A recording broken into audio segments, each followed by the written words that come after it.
Works. Good afternoon, everyone. Today is Tuesday, September 19th. The meeting of the Seattle City Council will come to order. The time is 2:05. I apologize for the delay. Madam Clerk, will you please call the roll? Councilmember Sawant. Present. Councilmember Strauss. Present. Councilmember Herbold. Here. Councilmember Lewis. Present. Councilmember Morales. Here. Councilmember Mosqueda. Present. Councilmember Nelson. Present. Councilmember Peterson. Present. Present. And Council President Juarez. Present. 9 present. Thank you. Moving along in our agenda as far as presentations, we have a proclamation sponsored by Councilmember Herbold proclaiming September 18th to September 24th, Diaper Need Awareness Week. And we discussed it yesterday and we voted on it. And after that, right now, I'm going to allow Councilmember Herbold to walk us through this and then to do a presentation. And when we get to that part, I will suspend the rules. So with that, Councilmember Herbold. Oh, you're both together there, West Side baby. Thank you. Councilor Herbold. Thank you so much, and Council President, and to my colleagues as well for joining me and Mayor Harrell in declaring September 18th through September 24th, 2023 as Diaper Need Awareness Week. Today we have members of West Side Baby present with us to speak about their critical work addressing diaper need in Seattle. I want to thank you for being here with us today. About 1 in 4 families in King County experience diaper need, and we know that certain communities are disproportionately impacted by diaper need and by this public health crisis. Black caregivers and Latinx caregivers are over 2 times as likely to experience diaper need. And we know that LGBTQ families are also experiencing significantly higher rates of diaper need. In these communities, caregivers often have to make hard decisions between buying diapers on a limited income or groceries for the week. The economic toll that diaper need can place on families is significant. Purchasing enough diapers to keep a baby or toddler clean, dry, and healthy can consume 14% of a low-wage family's post-tax income, making it incredibly difficult to obtain a sufficient supply. I'm so grateful to West Side Baby for their ongoing work in supporting Seattle's babies and infants experiencing diaper need, and I'm really pleased that Becky Schroeder, Deputy Director at West Side Baby, and Laura Skelton, Interim Executive Director, are able to be here today to share their remarks about Diaper Need Awareness Week and speak about their terrific work. Thank you. Thank you, Councilmember Herbold. If there's no objection, the council rules will be suspended to allow our guests to accept the proclamation and provide brief remarks. And Becky and Laura are both here, as Councilmember Herbold said, from West Side Baby. Weren't you guys here last year too? Yes, we did have West Side Baby representation last year. Thanks so much for having us again. Yeah, well, the floor is yours. Members of City Council and citizens of Seattle, my name is Laura Skelton, and I'm the Interim Executive Director at West Side Baby. And I'm Becky Schroeder, Deputy Director at West Side Baby. Thank you so much for bringing attention to diaper need and proclaiming this as Diaper Need Awareness Week in the city of Seattle. As you heard from Councilmember Herbold, over 20% of families locally lack a sufficient supply of diapers to keep their babies clean, healthy, and dry. As a result of diaper need, parents often have to reuse dirty diapers or use paper towels and plastic bags to get by. Many low-income parents have to stretch the time between diaper changes, putting their children at risk for painful diaper rashes and infections.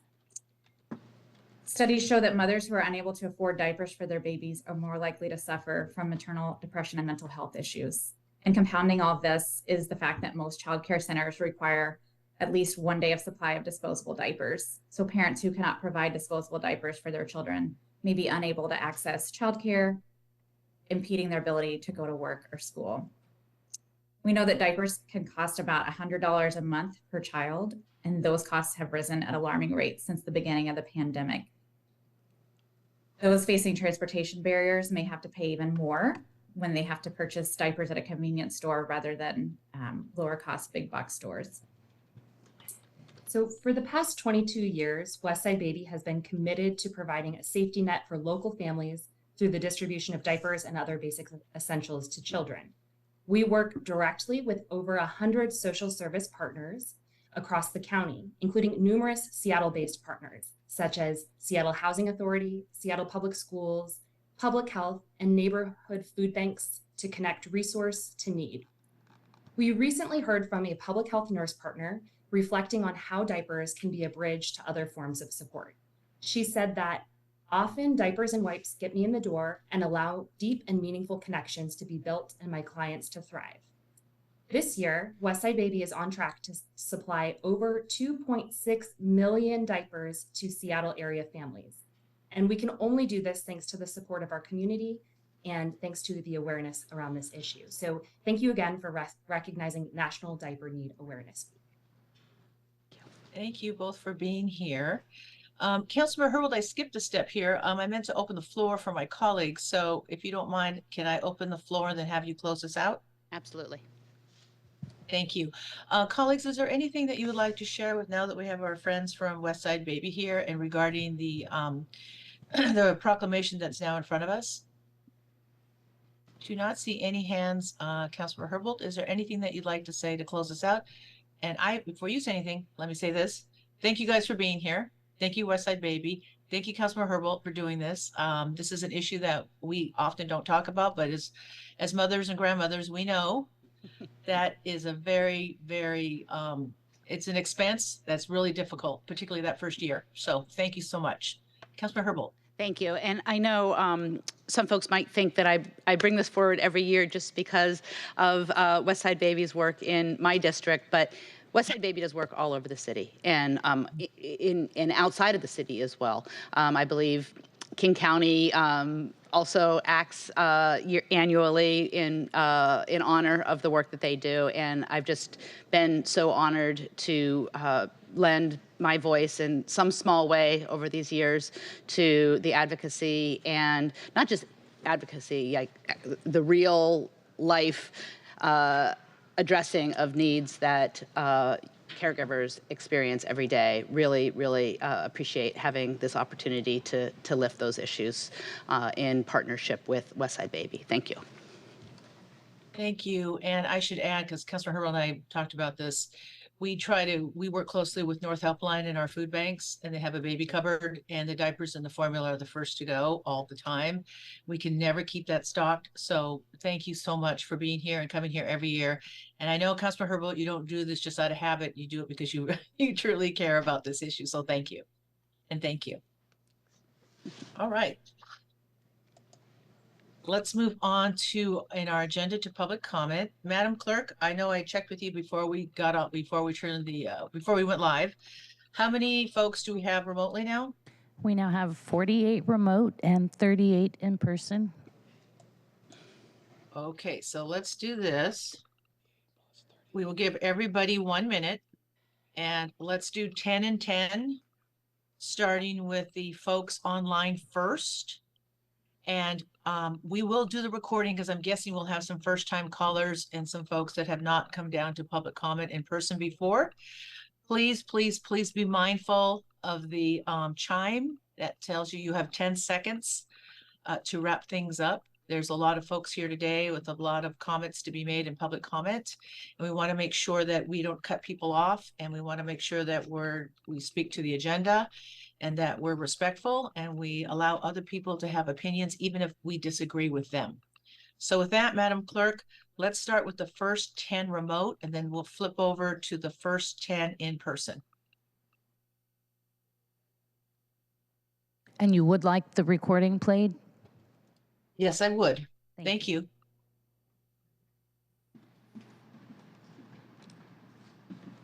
Hello, Seattle.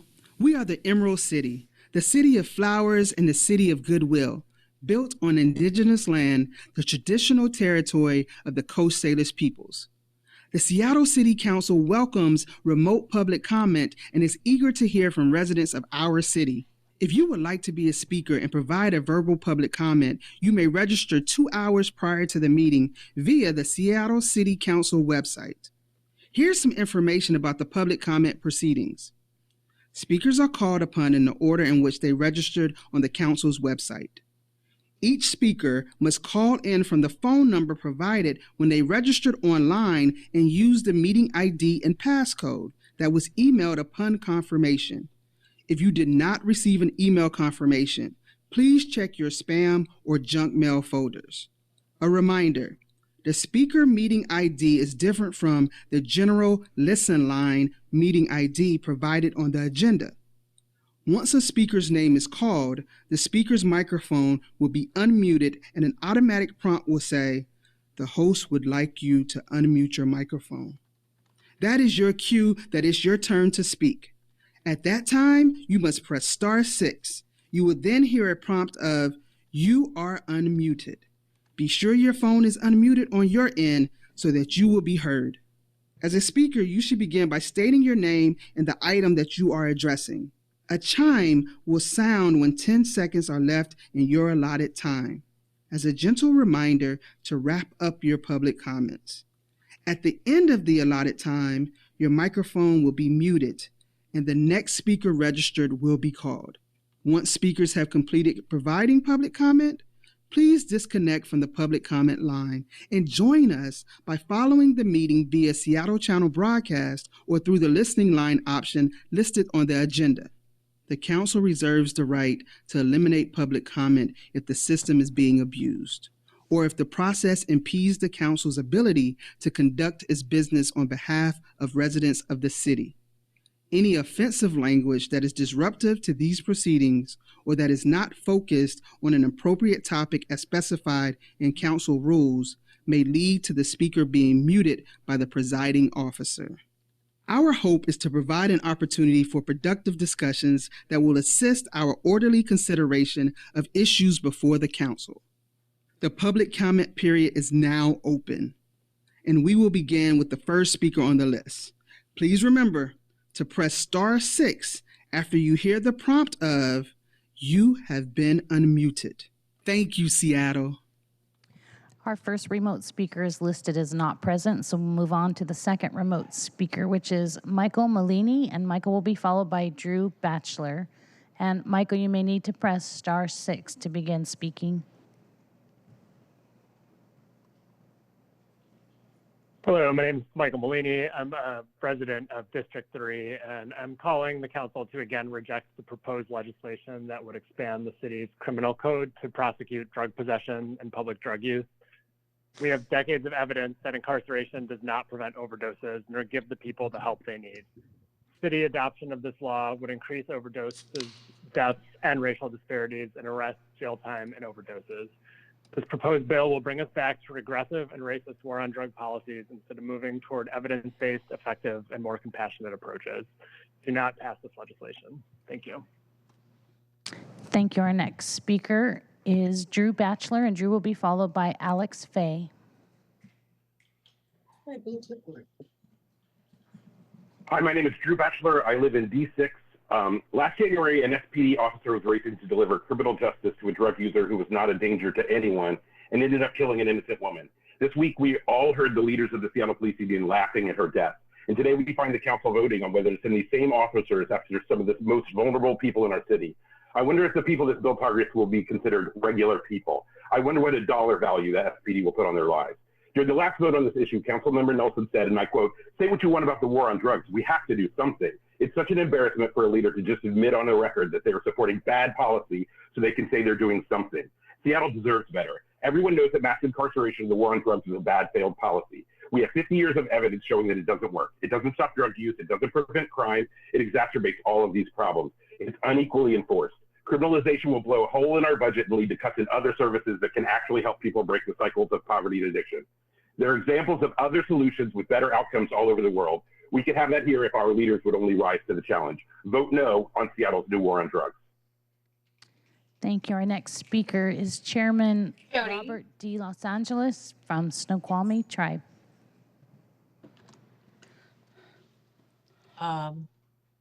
Madam Clerk, so we Seattle. have, hey, Chairman De Los Angeles, welcome. Yes, Great. Seattle City Council member, thank you for the honor to speak. I'm the chairman of the Snoqualmie Indian Tribe, Robert De Los Angeles.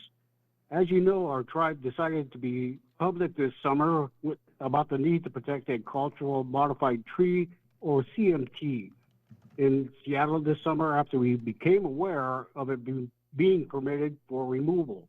CMTs are archaeological sites and as such are protected under state law. It is critical that all CMT archaeological sites are protected within Seattle's limits and beyond. When the city passed this tree ordinance, tribes were not consulted, and as a result, language to protect the CMTs was not included. The legislative fix before you has been carefully crafted to include tribal feedback and review, thanks to Councilman Peterson. Our hands go up to Councilman Peterson for his leadership and follow through in introducing language that will help protect these few remaining CMT archaeological sites in the city of Seattle, in reaching not only out to the Snoqualmie Indian tribe, but other tribes in the area on this issue. Our ask is please make sure this bill is heard and acted on earnestly. Thank you.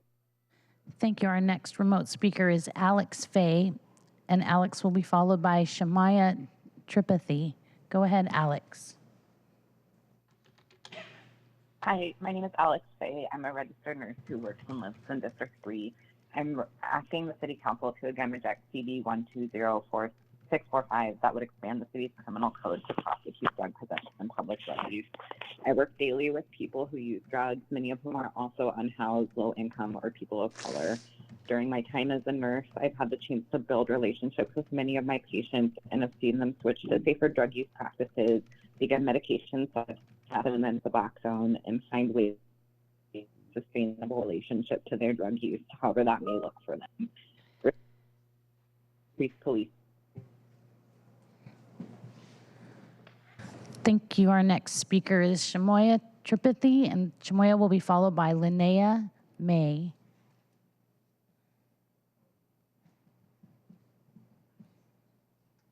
Hi, my name is Shomya, and I'm the Director of Policy and Civic Engagement at Asian Counseling and Referral Service, as well as the constituent of Seattle Council District 3.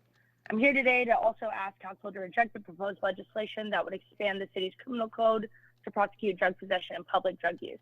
As an organization that serves over 30,000 Asian Pacific Islander community members in Seattle and King County, and more specifically as a service provider that supports clients through recovery and substance use disorder, we know that incarceration is not an answer to overdose. Our community needs culturally competent recovery services, harm reduction practices, and evidence-based public health approaches, not outdated war on drug policies that have already historically proven that they deeply harm communities of color. As a longstanding and trusted service provider, and more importantly, out of deep care for our clients and community members struggling through substance use, we at ACRS ask City Council to reject this proposed legislation. Thank you so much.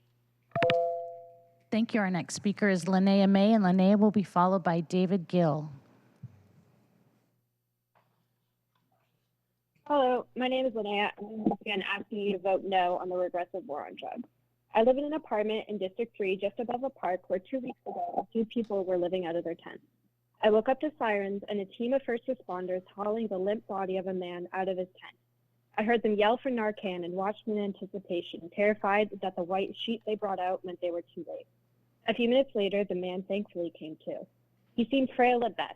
His companion had to rebutton his shirt because his hands were shaking too hard. Watching this man come to, it shocked me to think.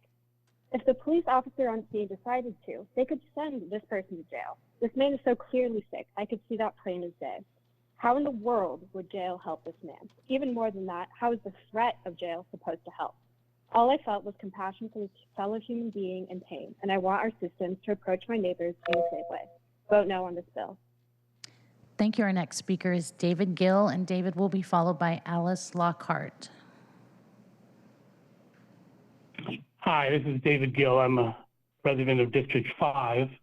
I'm asking the council to please allow Councilmember Peterson's legislation protecting culturally significant trees be heard by voting this afternoon to put his legislation on the council's Introduction and Referral Calendar.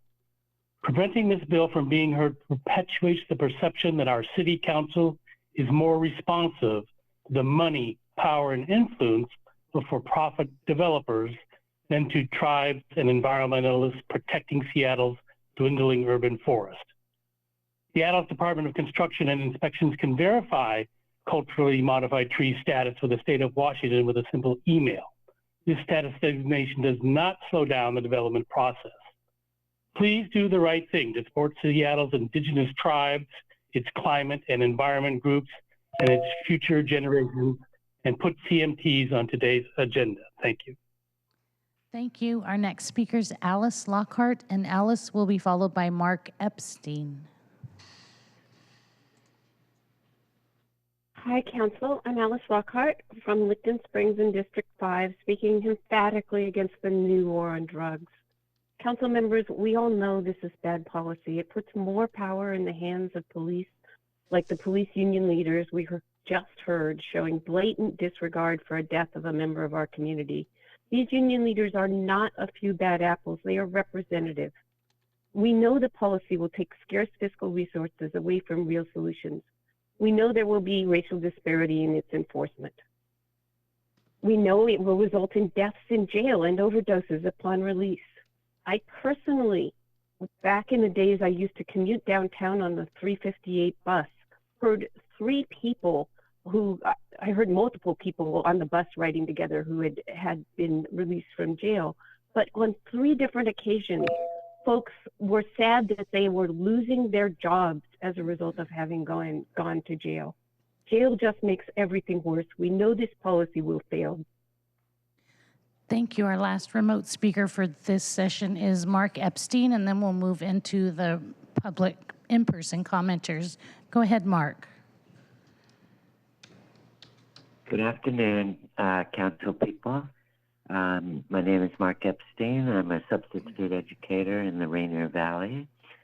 And I'd like to speak to Alex Peterson's proposed amendment on culturally modified trees. I heard a land acknowledgement in this meeting, but what makes a land acknowledgement concrete is when action is taken to bring justice to Native people. Indigenous stories are not just cute stories about trees, animals, and the earth. They're scientifically based over many thousands of years of experience. The importance of trees and large trees in the city is recognized. The Japanese concept of forest bathing, or Shinrin-yoku. In my neighborhood, I've seen the 20 largest trees removed. Please hear and pass the Peterson Amendment to protect Seattle's trees. They do not. Thank you. We'll now move to remote speakers. Our first remote speaker is Rudy Pandoja. Will be followed by Alexander Mabin. And be sure to pull the mic right up to you. Thank you. Name's Rudy Pantoja, and or Toja, or whatever you want to say. Hey, I'm here to support this ordinance. I think it's very important as a person that works the streets along the Aurora Corridor in North Seattle, as well as in South Seattle. Oftentimes, I'm the guy that cleans up after the addicts, whether they're alcoholics, marijuana smokers, fentanyl, IV users, and I'm a little sick and tired of going to a job site where I've got somebody smoking fentanyl or shooting up with no respect for my welfare or the customer's welfare or the business welfare. Their only concern for themselves is getting high and staying high, and I like to try to disrupt it without asking Seattle Police to respond. But what I want to thank SPD for also giving the Narcan when I need them for people that are overdosing or maybe dying. Anyway, my time's expired. Thank you very much. Councilman Strauss, thank you for your service, and have a great day. Thank you. Our next speaker is Alexander Mabin, and Alexander will be followed by Bailey Mediel. Good afternoon. My name is Alexander Mabin, he, him, resident of Council District 6. I'm rising in stern opposition to Ordinance CB 120645.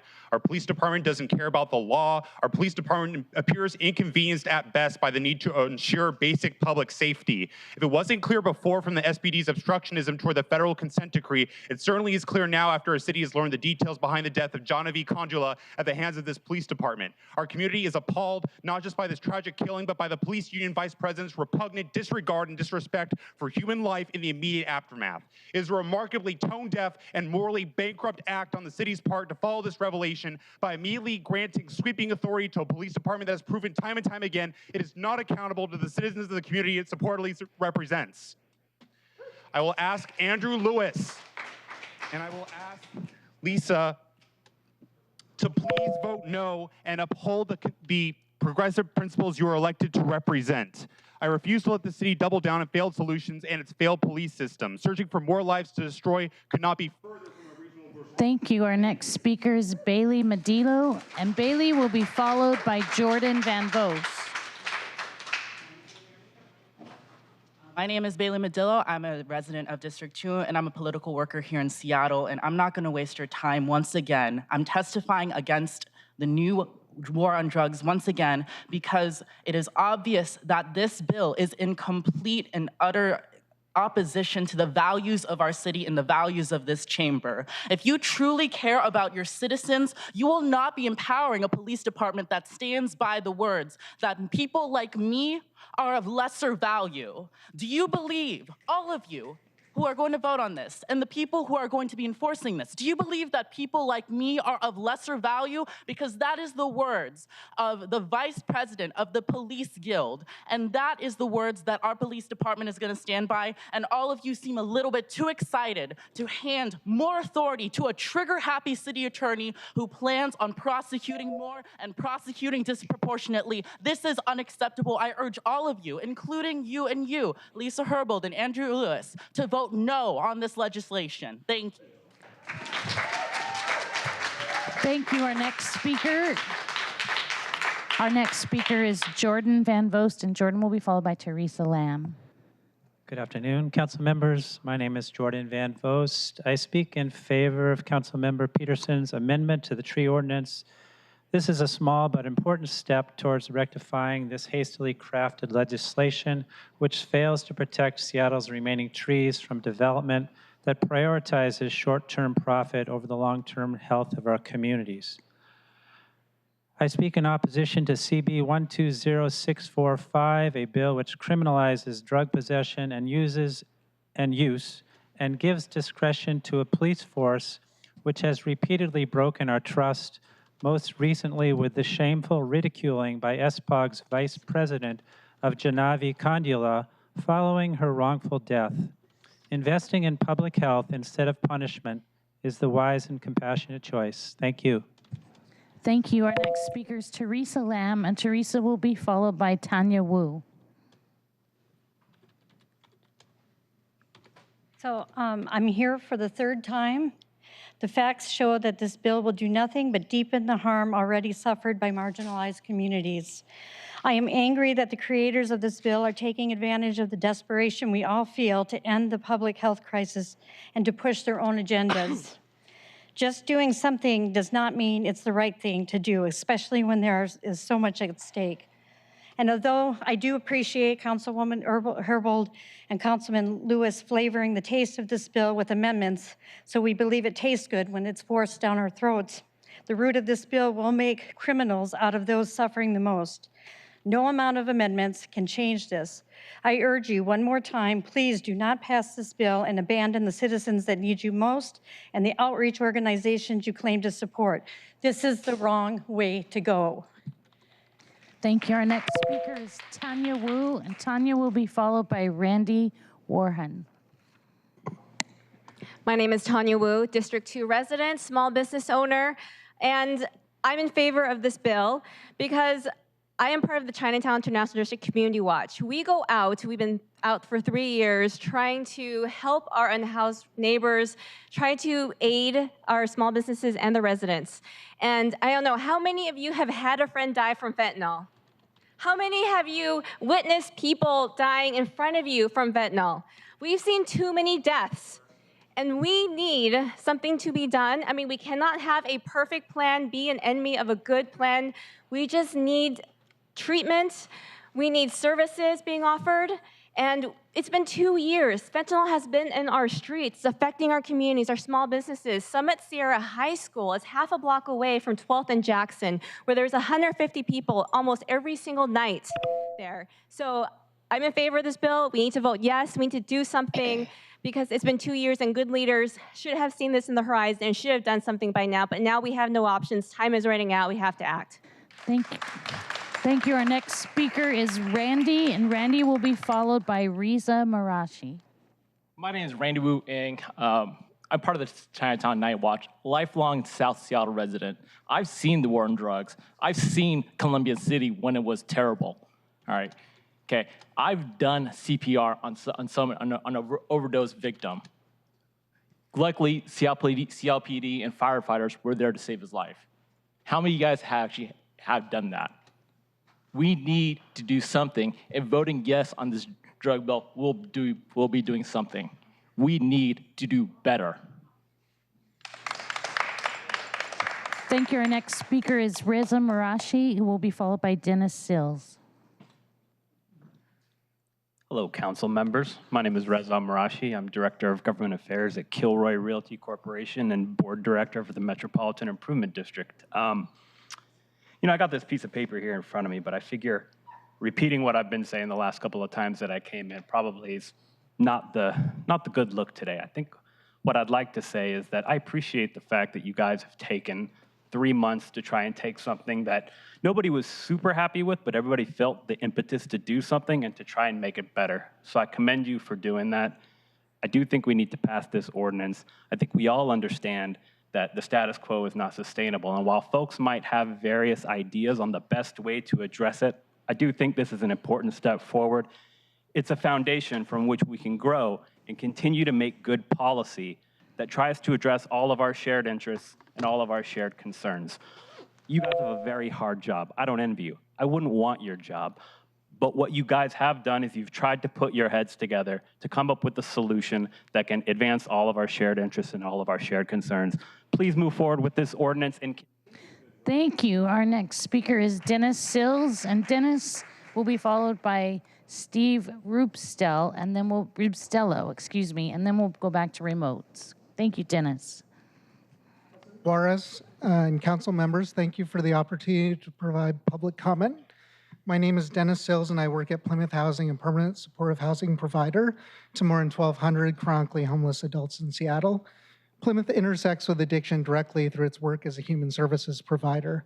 Many of Plymouth's residents are in recovery and require supportive environments to achieve their individual goals.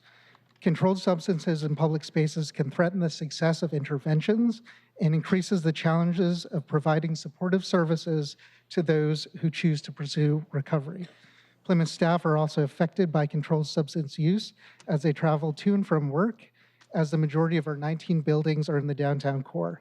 We have seen vandalism and violent incidents in the last 12 months in our buildings increase. We are encouraged that this improved proposal is a tool the city can use to help facilitate diversion and recovery in our community to individuals in need. Thank you. Our last in-person public speaker for this group will be Steve Rupstello. Yeah, my name's Steve Rupstello, and I'd like to say first off that Councilman Peterson must have a good idea because it's having a lot of trouble getting before the council. And I think trees being protected from everybody but the developers who want to, who are the ones who are actually destroying most of them, is a bit of a problem. But also, since I'm here in a very short time, on your ordinance on substance abuse, it's time we do something. One thing I haven't heard is, what about the citizens of the city of Seattle? You know, we have a lot of concern for some people, but not people. And all drug addicts are not clear and present dangers to everyone else on the street, but there are some that are.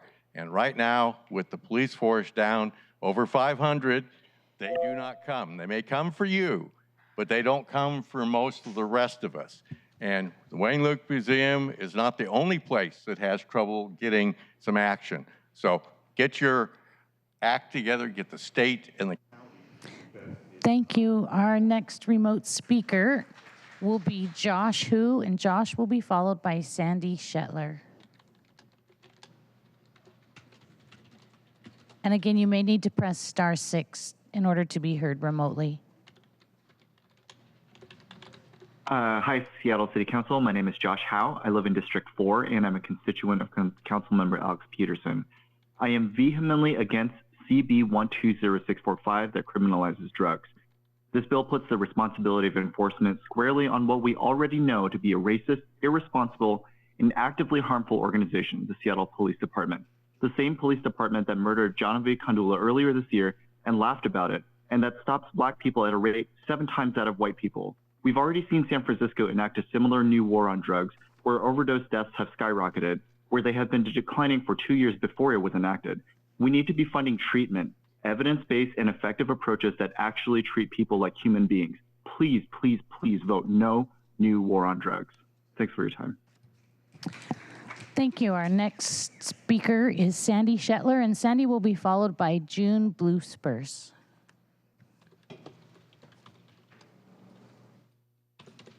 Go ahead, Sandy.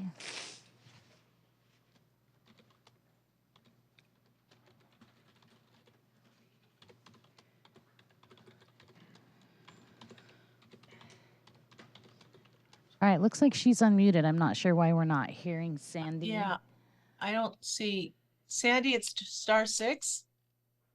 Sandy, you are unmuted. Oh, now you're muted. Go back again. *6. There you are. Thank you. Sorry for that. Thank you, council members. I'm asking you to support the Snoqualmie Tribe and Councilmember Peterson's bill protecting culturally modified trees. This was actually publicly promised to Como News in an interview in a formal statement on July 25th. Recently, a western red cedar was removed in West Seattle. It was huge and old, and neighbors saw features suggesting that it might be culturally modified. So they called SDCI, and the intake staff said, there's no such thing as a CMT. This kind of response makes our land acknowledgements seem hollow and performative.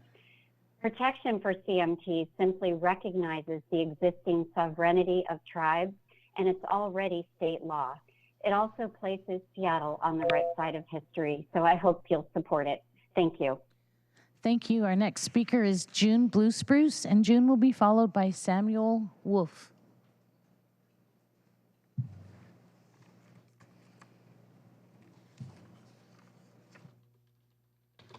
June, you may need to press *6. Okay, am I? You're good. Okay. I can't. Thank you. Can you hear me? Yes. Hello? Sorry. Go ahead. Okay, We can great. Thank you. My name is June Blue Spruce, and I live in District 2. I urge the council to take the next steps to consider and approve proposed bill TMP 9902 regarding culturally modified trees, or CMTs, crafted with the Snoqualmie Tribe. In Ordinance 126821, the council protected Tier 1 or heritage trees from being cut under almost any circumstance. These trees are valued. One, a beautiful black walnut, lives in my neighborhood. However, the method used to designate them was not related to any particular heritage or cultural context. In contrast, CMTs are important to the indigenous peoples of the Puget Sound region and are specifically protected under state law. It makes no sense to me that the council would go to such lengths to protect Tier 1 trees while not extending protection to trees that are truly heritage trees, designated as culturally important by the first peoples of this land. Thank you. Thank you. Our next speaker is Samuel Wolf, and Samuel will be followed by Barbara Bernard.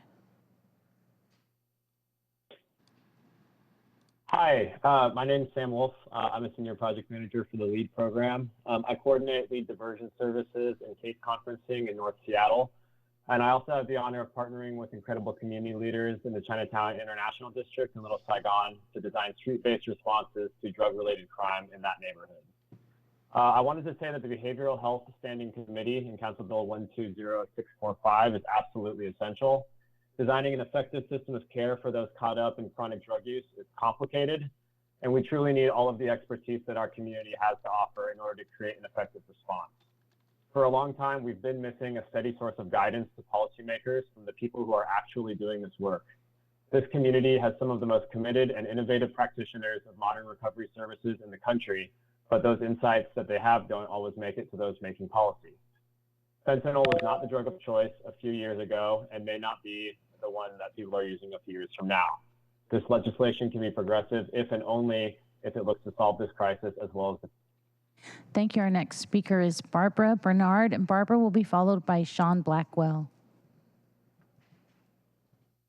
Hi, this is Barbara Bernard, District 6, asking for your consideration of Councilmember Peterson's legislation that protects culturally significant trees to be heard by voting this afternoon to put his legislation on the Council's Introduction and Referral Calendar.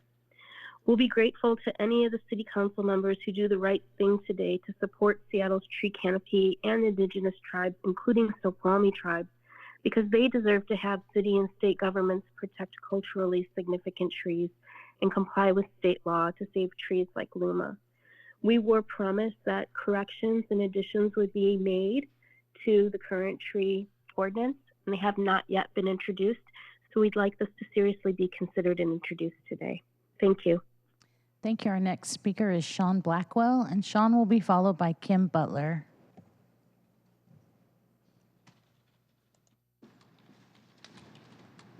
Hello, my name is Sean Blackwell. I'm a social worker. I live in Belltown, and I help manage the lead diversion program in the Central District, Capitol Hill, Downtown, Pioneer Square, Belltown, and Magnolia. This past year, I've also coordinated the 3rd Avenue project in the downtown core. To implement this ordinance in accordance with the spirit of those who are drafting it, those who are opposed to repeating the war on drugs, it's imperative that a plan be put in place to measure the results. To ensure we adhere to the spirit of this ordinance, it's imperative the ordinance maintain the provision that requires regular data collection and review. The public deserves the information required to evaluate the success or failure of this ordinance. Thank you. Thank you. Our next speaker is Kim Butler, and Kim will be followed by Kathleen Brose.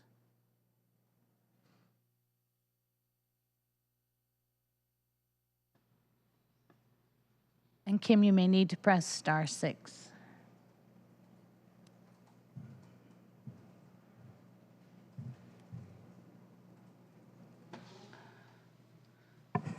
Okay, it looks like Kim is not unmuting. Let's try Kathleen Brose, and we'll come back to Kim. Kathleen?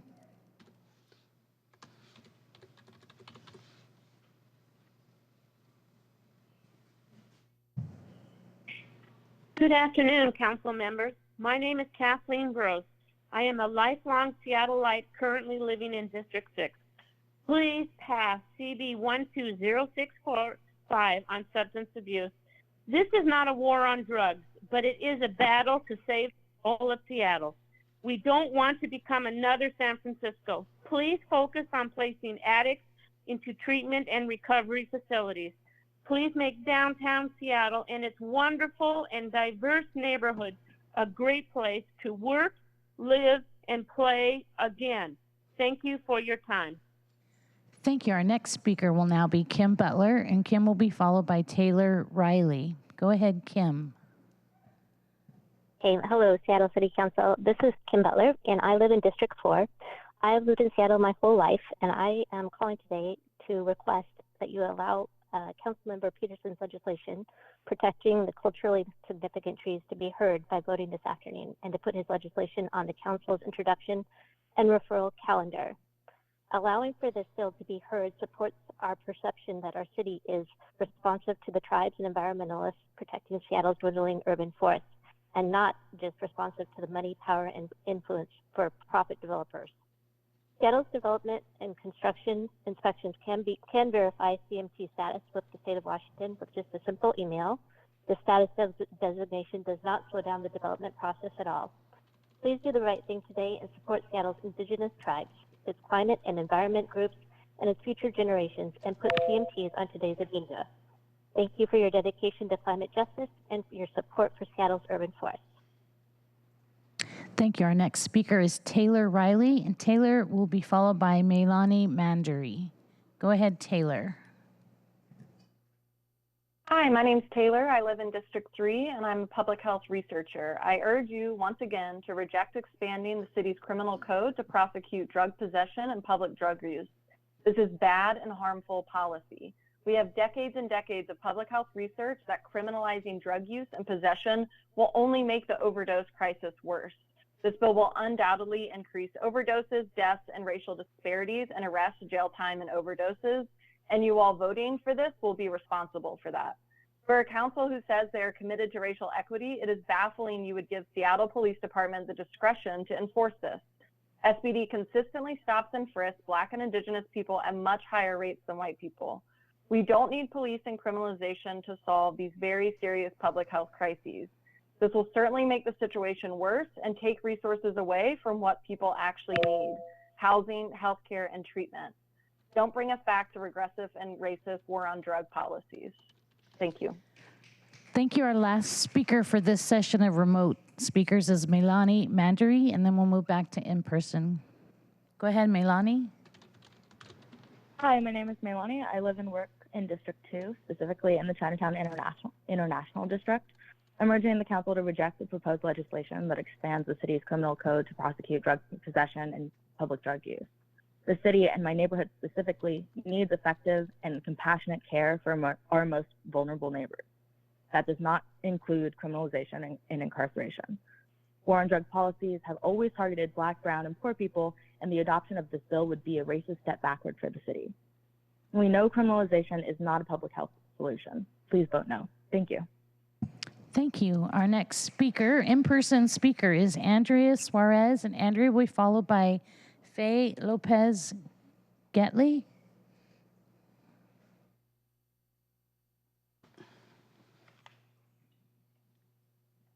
Hello, Andrea Suarez with We Heart Seattle. We are for passing this ordinance because this alone, Narcan's not working. 4 people a day are dying in King County. 112,000 people have died in our nation over fentanyl overdoses. It's time for change. It's time for including all tools, and that includes the tool of our police force. It does not mean arrest, incarcerate forever. It just means stop. Arrest means stop. It doesn't mean convict. Stop the behavior that's harming you now, just like we wouldn't allow somebody to sit there and stab themselves in the neck and we would walk by. Fentanyl overdose. Our first responders are responding at 15 a day. Something's not working. All tools on deck, all hands on deck. Please pass this ordinance. Thank you. Thank you.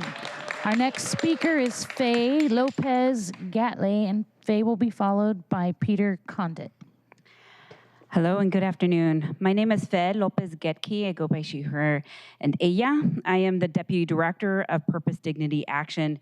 We operate CoLead, which is an intensive case management wing of LEAD Diversion Services, and we also provide project management for LEAD citywide. The services offered through LEAD are based in principles of harm reduction because that approach is both humane and often the most effective in engaging people on a long recovery journey. But while in LEAD, we meet people where they are. We don't leave them there. The goal is to support individuals over a long arc of change that reflects how complicated and nonlinear recovery is for most people. When we have enough case management and housing, many people make a lot of progress and neighborhoods benefit. We're absolutely committed to that vision, but we'll need the resources to do the job and fulfill the potential of this framework. We cannot merely budget to maintain our current efforts, which have not been scaled to meet the current needs, much less those that would be essential to fill the need required by the proposed ordinance. If we intend... Thank you. Our next speaker is Peter Condit, and Peter will be followed by Larry Marshall. Sorry, who did you call? Peter Condit. I don't see. Hello, my name is Peter Condit. Oh, put it right up. Hello. Is this on? Hello. My name is Peter Condit. I'm against the new War on Drugs bill. One of the many problems with Council Bill 120645 lies in its reliance on officer discretion to decide which individuals are deserving or not of diversion. As long as unconscious bias exists, officer discretion will produce racist outcomes. Furthermore, we are not dealing with merely unconscious bias in the SPD. We have seen violence, racism, and a lack of compassion throughout SPD's ranks. For example, instead of accepting accountability, Carmen Best and tear gas Jenny Durkin deleted their text messages and retired. More recently, we have heard odious officer remarks that Janavi Kandula's life had limited value. These cops are allowed to inflict violence on folks and get to choose who goes into the criminal legal system. And for what? In this case, drug use. That's not just. Acting upon your feelings of discomfort or on your desire, most people over there, to make money from people going shopping, to use that to lock up unhoused folks is hateful and violent. Thank you. Our next speaker is Larry Marshall. Larry will be followed by Howard Gale. Morning, Council. Morning. Larry Marshall. I work at the Hampton Inn right here in downtown Seattle by the Space Needle. And I thought about telling you guys about how my son was murdered this year. 16 had nothing to do with the incident. But I look at it and say, violence is violence. Drug is drugs. But we need to do something. I've been here 2 years, moving back from Virginia, and 3rd Avenue has me worried all the time about my youngest daughter, 18, and then my younger one, 13. So if we don't do nothing, then what are we gonna do, sit here? I've already lost one kid. I don't know about you guys. My boss lost a son to fentanyl because he thought it was a Percocet. So if we don't do nothing, then we're not holding nobody accountable. I get it, SPD is the bad people and everybody don't like them. That's an individual person. At the end of the day, you look at it, you can laugh about it. You can laugh about it. Each person by their own is accountable for their own actions. And that's what we need to do, hold them accountable. If we don't hold them accountable, then what? Just like they will hold us accountable. So that's all we want to do. But still, we still need to put people away because it's all about time. People need time in jail to figure out what they need to do. Just like if they had time in rehabilitation. That's all it is, time. Thank you. Our next speaker.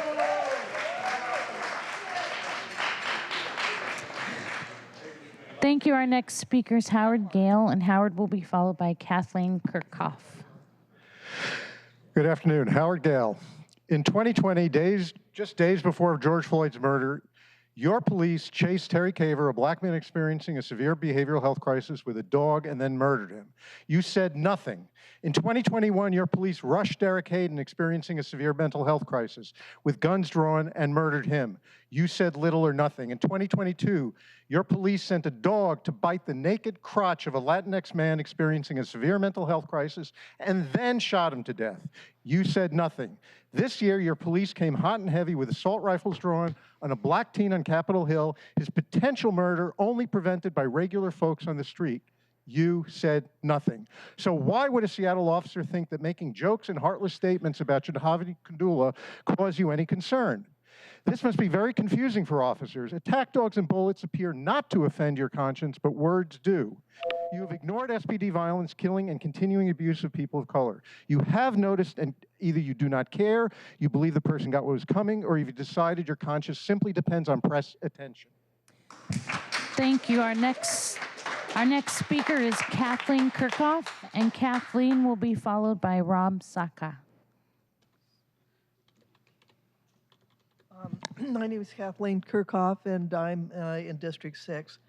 I'm here to support Councilman Peterson's bill, and how to put this? I looked up when Seattle was founded on Wikipedia, and it was 1851. And they described the city was climax old-growth forest with trees that were 1,000 to 2,000 years old and as high as 400 feet. All we're asking is, this has all been lost to the Snoqualmie tribe and to all of us. And all we're asking is that you protect a little remnant. And I don't understand why you can't find the will to even give it a hearing. Thank you. Our next speaker is Rob Saka, and Rob will be followed by Mike Stewart. Good afternoon. My name is Rob Saka from District 1. I live in Delridge with my family. I have 3 young kids. And I'll tell you, as a dad from Delridge, I know firsthand, and I'm here to testify in support of this drug use bill. I'll tell you, as a dad from Delridge, I know firsthand that parents across this city, they have a reasonable expectation to be able to use our public parks and traverse along the sidewalks without having to see someone suffering from a debilitating drug dependency issue open.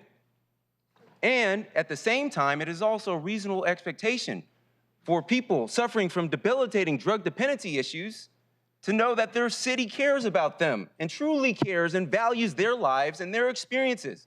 And that's why this thing is the right thing to do. We can all win in this.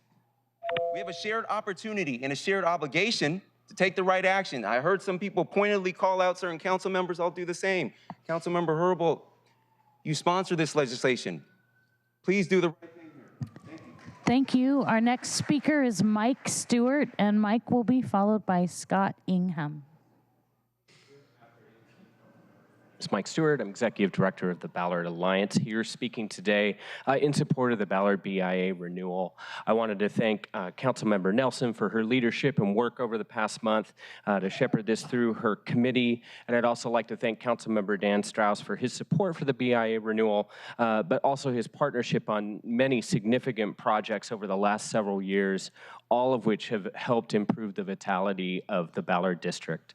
At last week's Economic Development Committee hearing, members had the opportunity to hear from more than 30 property owners, business owners, residents, and community partners.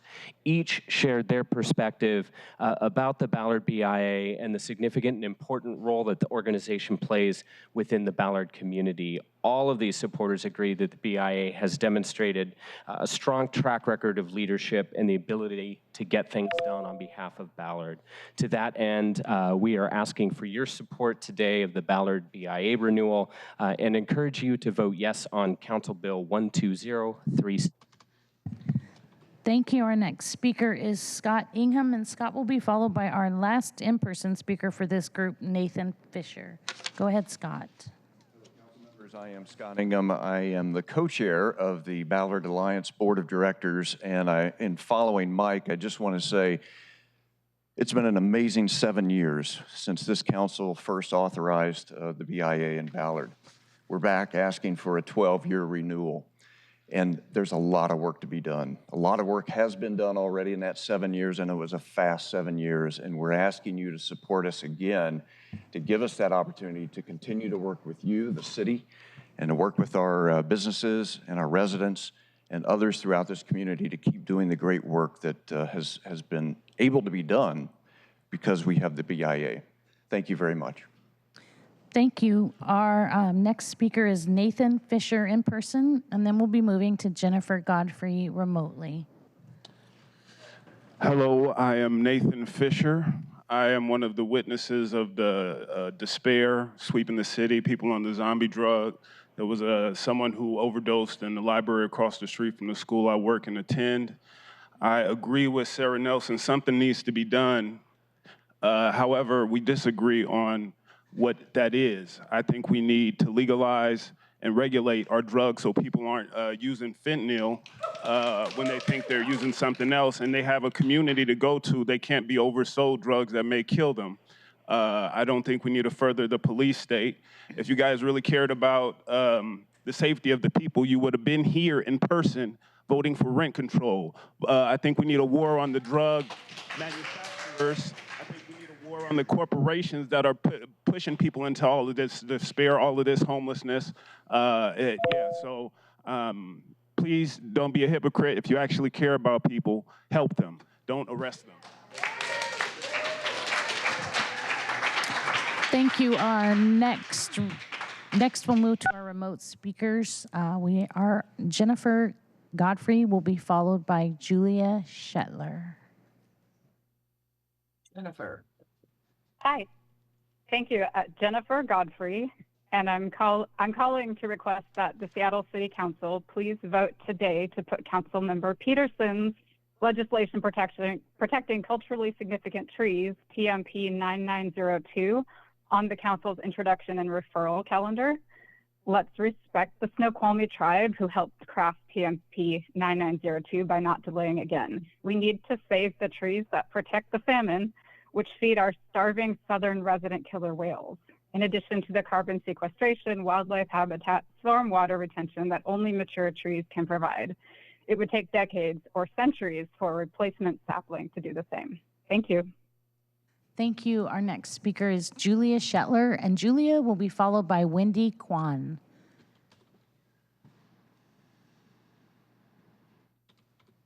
Hi. Please vote in favor of putting the CMT protection legislation on the calendar. This simple piece of legislation updates our tree code to reflect existing state laws surrounding the protection of CMTs, nothing more. We have a duty to honor our government-to-government relations with sovereign indigenous tribes and respect the commitment Washington State has made to protect CMTs as archaeological sites. Even still, this piece of legislation has been blocked from consideration by the Council 3 times already. For-profit developers have argued that CMTs result in project delays. This is false. SDCI can communicate with the state at the speed of an email about tree protection. Even if this did result in project delays, the high risk of destroying significant archaeological sites in the process should be enough for us to support this legislation. Without a tree sitter, Luma would have been destroyed. Archaeological destruction is real and it's happening in Seattle right now. Please put this legislation on the calendar so we can try to stop it. Thank you. Our next speaker is Wendy Kwan, and Wendy will be followed by Alicia Kohler. Hi, this is Wendy. I'm a resident in Seattle for 19 years now, and I have not seen anything that worse about drug use in public.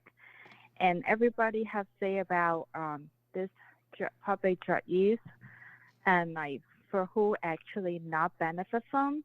But I would say if this is put in place, it would benefit a lot of families. Like we will not, I'm a mom of like a little kid. We will not be walking by bus stop with like being like drug addict, using fentanyl, using crack. And also if you have anyone pass like Justin and 12, there's a high school 1 block away from all the people are selling drugs. If this law passed, and that would benefit all the parents that have their kids study in that high school. So please, council members, please pass this drug law. Thank you. Our next speaker is Alicia Kohler, and Alicia will be followed by Joshua Morris.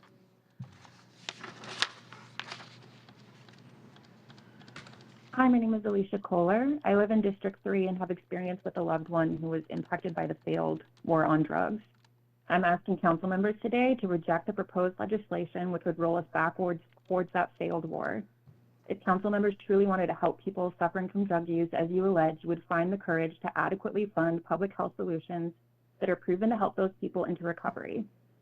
Instead, today, you are seeking a cheap, easy, and violent solution that flies in the face of decades of evidence and prioritizes fighting a public health crisis from public view over providing actual relief to people who desperately need it. This bill leaves vulnerable people's health and well-being in the hands of a police force that has repeatedly proven itself to have astounding disregard for, quote, just normal members of the public. I'm begging council members to dig deeper into your moral conscience. I hear people on this call who are distraught over overdose deaths in our city, and I would agree with them that these deaths are unacceptable, but people's lives are at stake. Please vote against this bill. Thank you. Our next speaker is Joshua Morris, and Joshua will be followed by Sarah Lidstrom. Good afternoon, council members. I'm Joshua Morris, calling on behalf of Birds Connect Seattle, your local bird conservation organization. We ask you to please add Councilmember Peterson's bill protecting culturally modified trees to the Introduction and Referral Calendar. The legislation would help the city comply with state law, honor and respect tribes, and preserve archaeological sites. It deserves your consideration. Thank you. Thank you. Our next speaker is Sarah Lidstrom. Sarah will be followed by Christine Hine. Sarah, you may need to, there you go. Thank you. There we go. Hi, my name is Sarah Lidstrom, and I'm here to speak in opposition of CB 120645. I'm a public health epidemiology epidemiologist specializing in the topic of substance use, and I also serve on the Community Advisory Committee for the Health Through Housing Initiative. But I'm here only as a private citizen to express my concern about the misguided approach of this bill. Seattle is one of the most highly educated populations in the United States. Our current epidemic of substance use disorder should be something we are smart enough to approach without exacerbating harm. This bill seeks to continue old, failed methods, hoping for new results.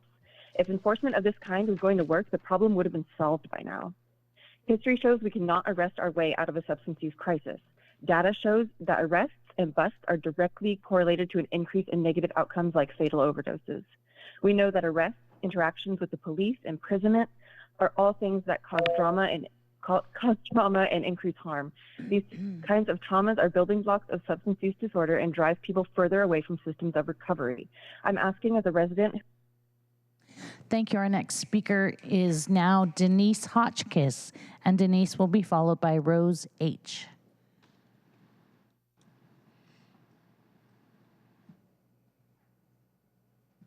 And Denise, you may, there you go. Thank you. Go ahead.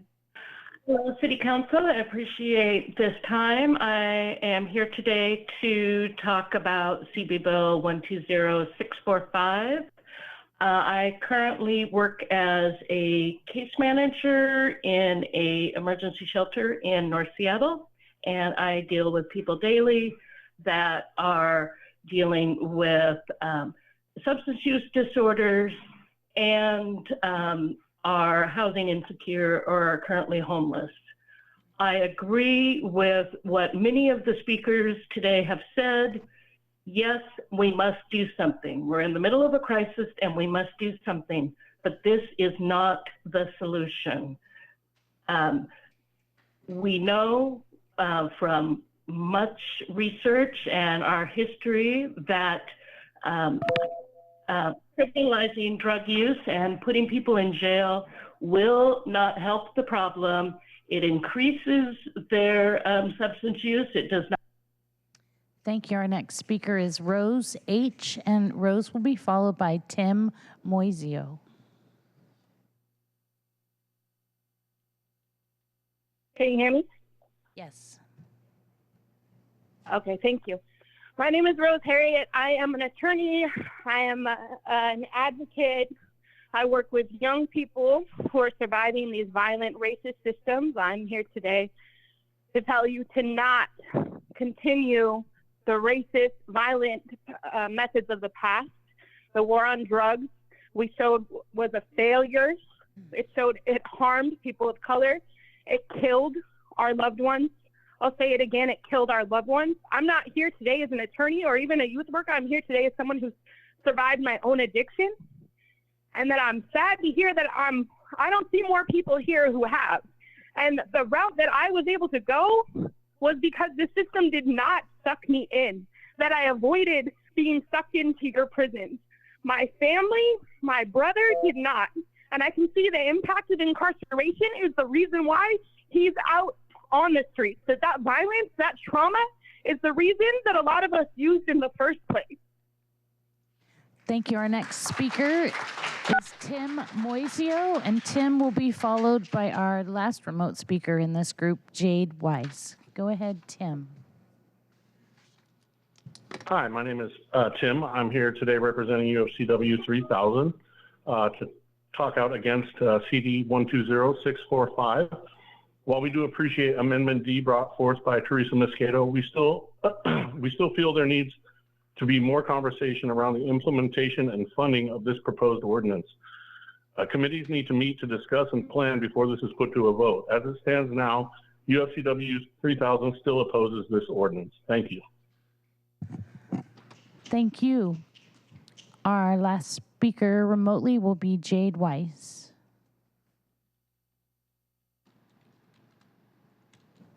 My name is Jade Weiss, and I just want to start by saying war is never, quote, gentle, and to try to frame it as such is irresponsible, disingenuous, and a shamefully blatant attempt to absolve yourselves of your lust for enacting violence on our most vulnerable community members.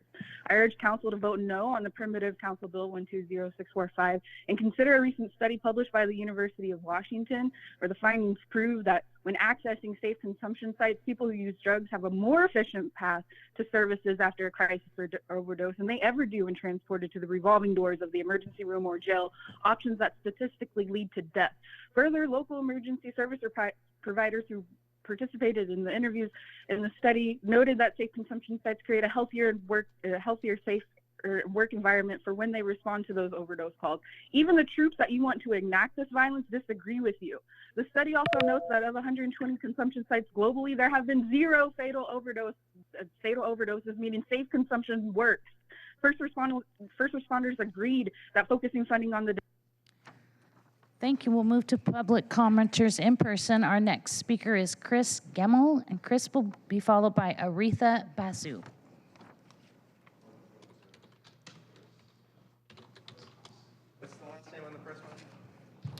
Looks like it's Gemmil. Chris?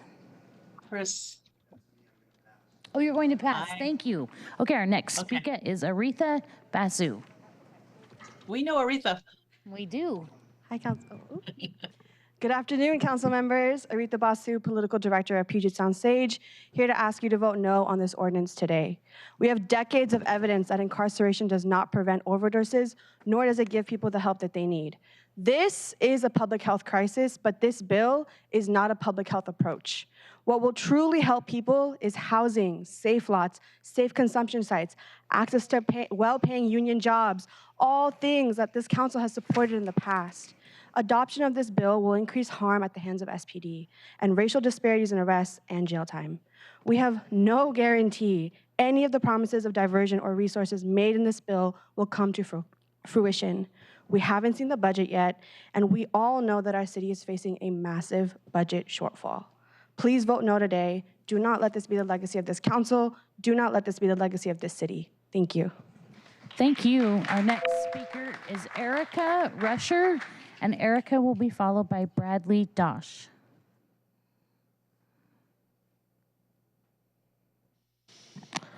My name is Erica Rusher. I'm a public defender in King County. The council's vote today, if you vote yes on this bill, will invite Seattle police officers to approach someone who is not assaulting anyone, who is not trespassing, who is not threatening anyone, and who individual police officers assess whether or not a cigarette contains tobacco or cannabis based on looking at them. That is deeply unjust. All politics is local. City prosecutors know how many little things can already get somebody arrested. You know that they can go to the hospital if they have a drug problem. You know there are other ways for them to be detained, all of them affecting a person's ability to access housing, education, and employment. If you vote yes today, you do so knowing that these distinctions are based on race, class, and nothing else. Thank you. And please take care of yourselves. We're a community, we belong to each other, and have mercy for those who lost people. Thank you. Our next in-person speaker is Bradley Dosh, and Bradley will be followed by Maggie McKelvey. Hello, my name is Bradley Dosh, and I'm a constituent of Seattle Council District 1. I'm urging you to again reject the proposed legislation that would expand the city's criminal code to prosecute drug possession and public drug use. At Rue's Young Adult Shelter, I spoke with many young people struggling with drugs. These people need care, support, and community, not more interactions with the police. These folks are human beings just like you and me and deserve to be treated as such. We should attack the roots of these issues. As others have already stated, these include, but are not limited to, housing and food security, financial stability, healthcare, and education. There's a multitude of evidence that incarceration does not prevent overdoses, nor give people the help they need. It makes me angry that the city is considering this law, and I urge you to vote no. Thank you for your time. Thank you. Our next speaker is Maggie McKelvey, and Maggie will be followed by Jem Wong. And feel free to line up at both mics if you'd like to. Good afternoon, City Council members. My name is Maggie McKelvey, and I serve on the operating board of the Ballard Alliance. I'm here today to ask you to support the renewal of the Ballard BIA. For the first 7 years of Ballard BIA's life cycle coincided with unique and unprecedented times, a true testing ground for us all. Everywhere, the need was for stability, resilience, and strong leadership. I speak both as a longtime Ballard resident and as a Ballard business leader to express my profound gratitude for the active responsiveness, the sincere dedication, and the forward-thinking vision that the Ballard Alliance team provided through the Ballard BIA. I applaud the Ballard BIA for affecting real solutions, such as street cafes, to help local businesses survive the pandemic, and for successfully advocating for impactful long-term solutions such as a tunneled approach to light rail. Please vote yes today on Council Bill 120634.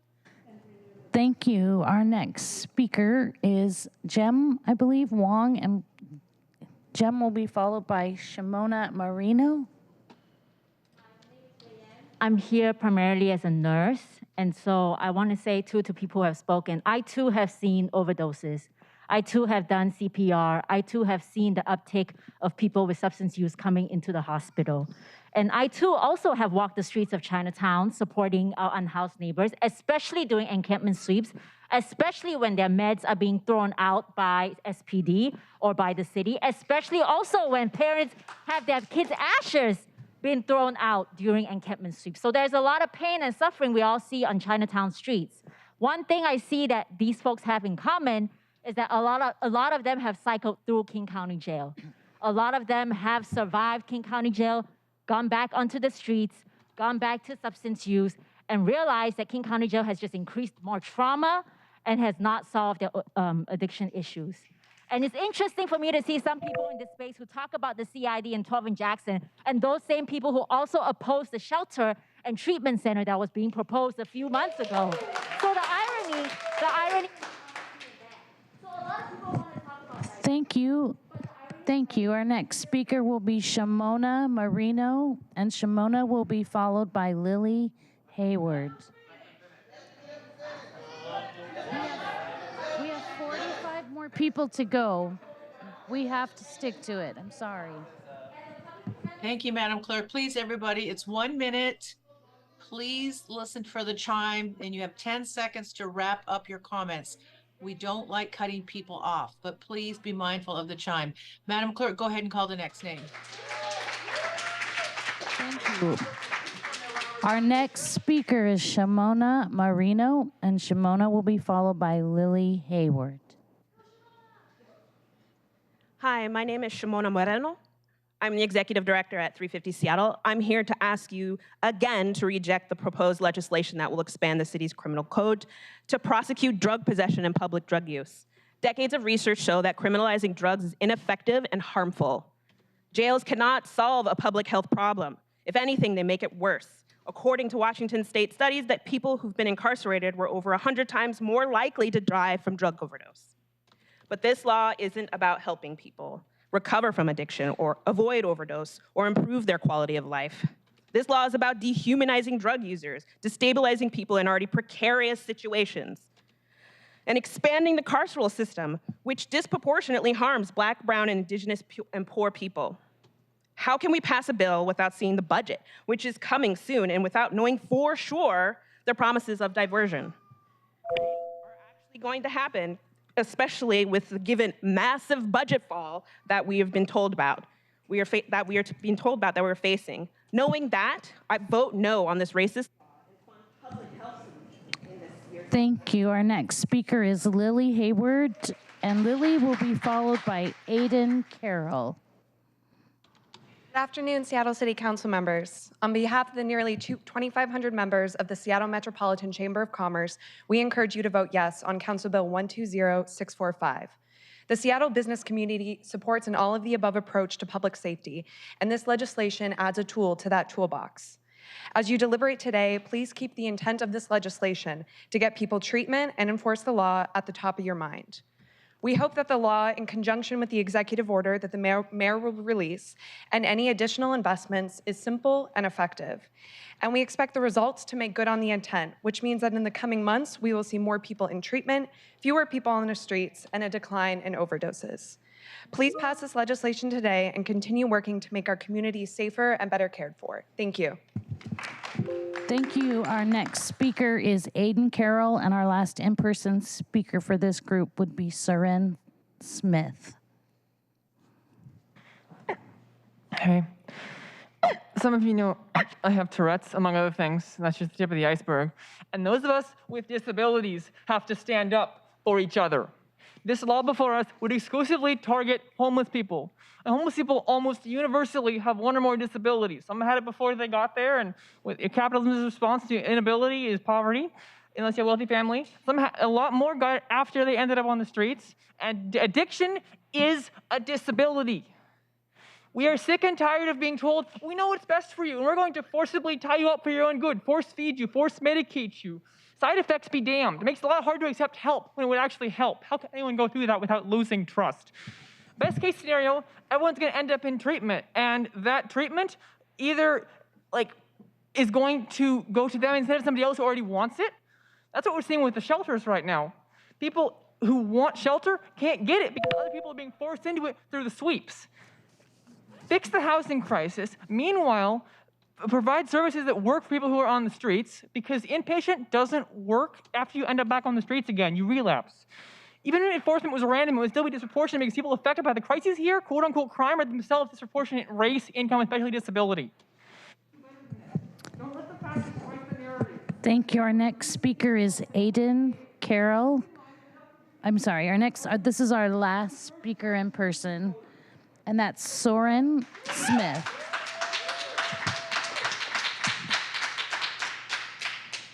Hi, my name is Soren Smith. I've been a Seattle resident for about 15 years. I understand that some of the council members want to be able to tell their constituents that they're doing something about the drug use problem in Seattle, about the crisis of unhoused people in Seattle. And myself and a lot of these people standing on the back wall as well want to see the council do something. But unlike some people in this room, we care about what y'all do. And we know after decades of research that criminalizing drug possession or drug use is not the answer. I truly wonder whether some of the better dressed people in this room and some of the council members truly believe that people will decide to just stop being addicts if we only threaten them with enough prison time. That is not how addiction works, and pretending that it is a dangerous and naive fantasy. What we need is services, we need support, and we need to invest in alternative response models such as the CAHOOTS model in Eugene, the STAR program in Denver, and the community response model experimented with in Brooklyn just earlier this year. Seattle deserves better. Thank you, Council President. It looks like we have about 20 more remote speakers signed up and approximately 35 in person. Right. Madam Clerk, thank you. You read my mind. I was just going to ask you. So we started public comment at 2:17. It's well over an hour now. So this is what we're going to do. We can go for 10 more minutes because we have 7 matters on the agenda. So with the 10 minutes, let's do, are we going to go back to 5 remote, or we're going to go back to the remote batch? I could do 5 remote and then 5 more in person and be done. Let's do that. And I want to encourage some folks that have come before. We've heard you. It's been noted.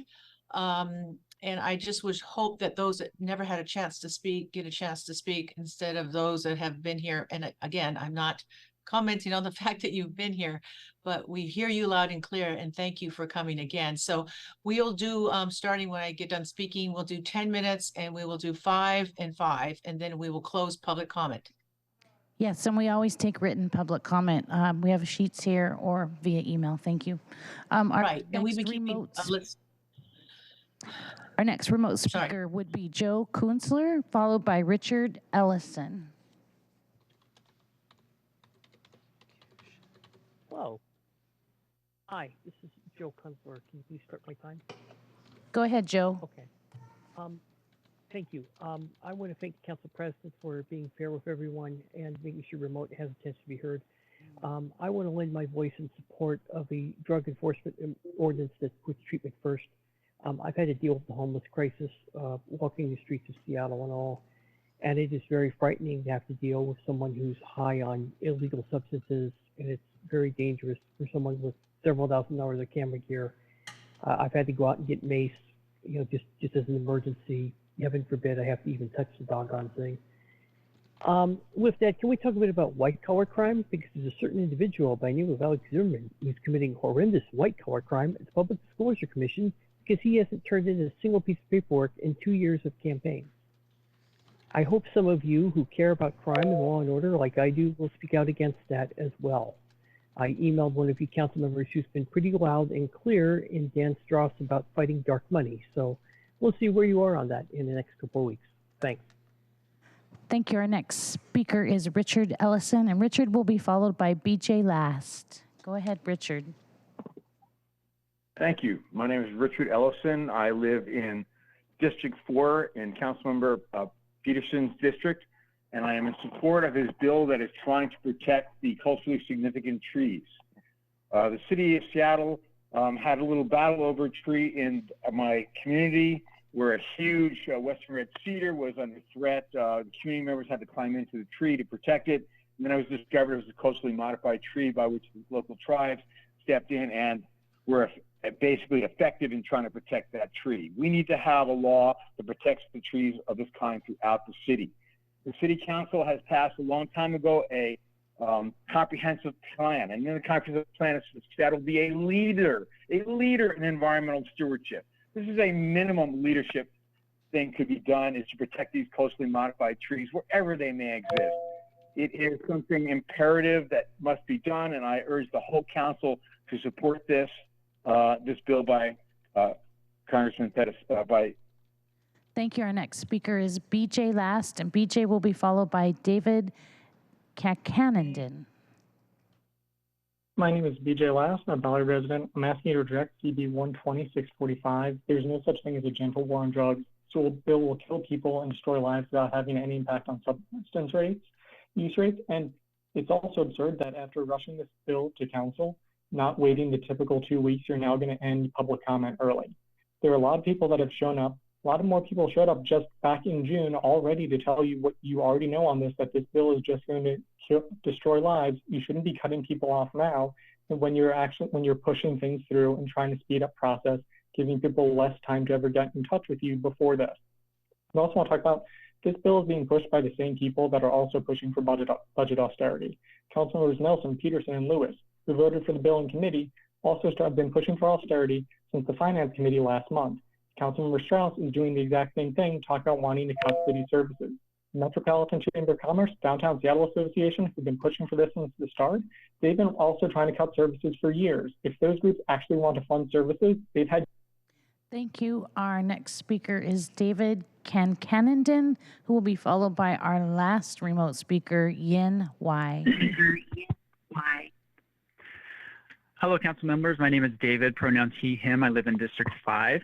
I would like to speak to two different bills. First, I am an occupational therapist in our trauma centers here in Seattle, and I would like to frame the opioid crisis as a public health crisis in this way.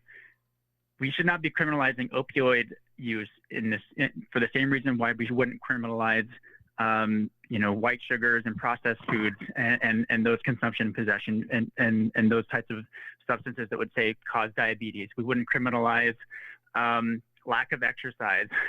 We wouldn't criminalize poverty. There's no reason why we should be criminalizing opioid use because it's a public health issue and it requires a public health response. Second, I would like council members to vote and to put the culturally significant trees bill on the proposals list. Consider the heat dome effect and the importance. Thank you. And our last remote speaker is Yin Wai. Yen, there you are. Go ahead. Hi, my name is Diane, she, her pronouns. As a resident of B2, volunteer, and homeowner in Little Saigon, I am not a supporter of criminalizing drug use. The state-sanctioned violence via sweeps and policing onto street folks have ripple effects. Every day, my neighbors, workers in CID, and visitors have their car windows smashed, especially after a sweep when folks are destabilized. Our mail and packages are taken. My partner was at Wingwood doing the hate crime incident last week, and what's missing from most media coverage was the dude was upset that his car window was smashed, as his car is also his home where he lives. The city choosing violence versus via this criminal drug use only means more violence onto the broader community. This past Sunday at Eglo Mutual Aid and Truman Tofu Vegan Deli, we picked up over 5 bags of trash, and volunteers gave away 100 boxes of Narcan, each one containing 2 nasal injections. Volunteers are doing the work that public health and city should be doing. We know that the police don't prevent crime. They write reports for insurance claims. Only we can keep each other safe. Thank you. We'll now move to our last 5 in-person speakers, beginning with Anitra Freeman, and Anitra will be followed by Ahana Horn. Is Anitra here? Yes. Oh. Thank you. Anitra Freeman from Wheel. One of the first people that Wheel Women in Black stood for was Robin Langston, a homeless woman who was strangled to death while waiting for a treatment bed. Every person that you force into treatment, you are denying a treatment bed for somebody who's out there asking for it. And for every person you force into treatment who gets out and does not have housing, they're going right back out to the street and probably using again. So this law isn't helping anyone. It isn't helping the people who want you to clean up the streets. It isn't helping the people who are using and dying of fentanyl. It isn't helping the people who are waiting and asking for treatment. Please, Councilmember Harold, create resources instead of this. Thank you. Our next speaker is Ileana Horn, I believe, and Ileana will be followed by Kiska K. Good morning, council members. My name is Eliana Horn. I'm an attorney in immigration defense, criminal defense, and have worked on police accountability. I'm also a resident in your district, Andrew Lewis. I'm asking you to vote no on Council Bill 120645. I'm going to give the rest of my time to Nika Vincent. Thank you. My name is Nika Vincent. I urge you all to vote no on this war on drugs bill. The City Council have stated that racism is a public health crisis and that they want to prioritize and reflect anti-racism and pro-equity investments. However, this bill does the opposite and in fact puts discretion in the police hands, who have proven time and time again that they aren't willing or capable to see the humanity with the members within our community. In this current bill, police officers won't have to make an attempt to facilitate resources that we need. Instead, they will arrest individuals to fill your jails and prisons, which is ultimately is your goal. Trusting the police to take accountability and operate in a way that creates a safe environment for any of us is insanity. They continue to cover up and cover up and cover up. I understand right now the political climate is shifting to the right, but it always swings back. And we will continue to be here demanding justice and accountability. Thank you. Thank you. Our next speaker is Keisha K. Keisha K, and Keisha will be followed by Barry Blanton. Hello, my name is Keisha. I've been here before. I was here last week, and I'm here to speak in favor of this ordinance. Making this a drug issue about the police is not going to work. The issue is drugs is a problem. People have addiction, and that's what we need to be focused on. I don't think this bill is perfect, but I do believe that it's a step in the right direction to getting some resolve for the people who want to be safe in the streets. We all deserve to be safe in our streets. A plea to emotion, a plea to authority never works. We can all say, and we can all stand here and say that drugs will appeal to a certain race or not. It's not about race. It's simply about getting the drugs off of our street, keeping our streets safe for every single person, and coming up with resources that will help people who want the help. Not everyone who's addicted to drugs wants help. And I'm just saying, please, please vote yes and keep the streets of Seattle safe. Thank you. Thank you. Our next speaker is Barry Blanton, and Barry will be followed by our last speaker, Shannon Kelly. Good afternoon. My name is Barry Blanton, and I'm a principal at Blanton Turner, and I've been actively engaged with the Ballard BIA, as well as many other BIAs in the city, for the last 7 years since its inception. Representing several residential and mixed-use buildings within the BIA boundary, I support renewing the Ballard BIA because it's uniquely focused on ensuring the safety and well-being of our community while creating a vibrant and thriving environment for our commercial tenants and our residents to live in. The Ballard BIA has been an invaluable partner in helping us do that in a myriad of ways, from clean and safe street programs to marketing campaigns, from economic development to the creation of an active public arts program. Our team at the Ballard BIA has established a strong track record over its first life cycle as a leader that gets things done on behalf of the Ballard community. And that's why we'd like to see their work continue. So please vote yes on Council Bill 120634 and approve the reauthorization of the Ballard BIA. Thank you. Thank you. Our last speaker today will be Shannon Kelly.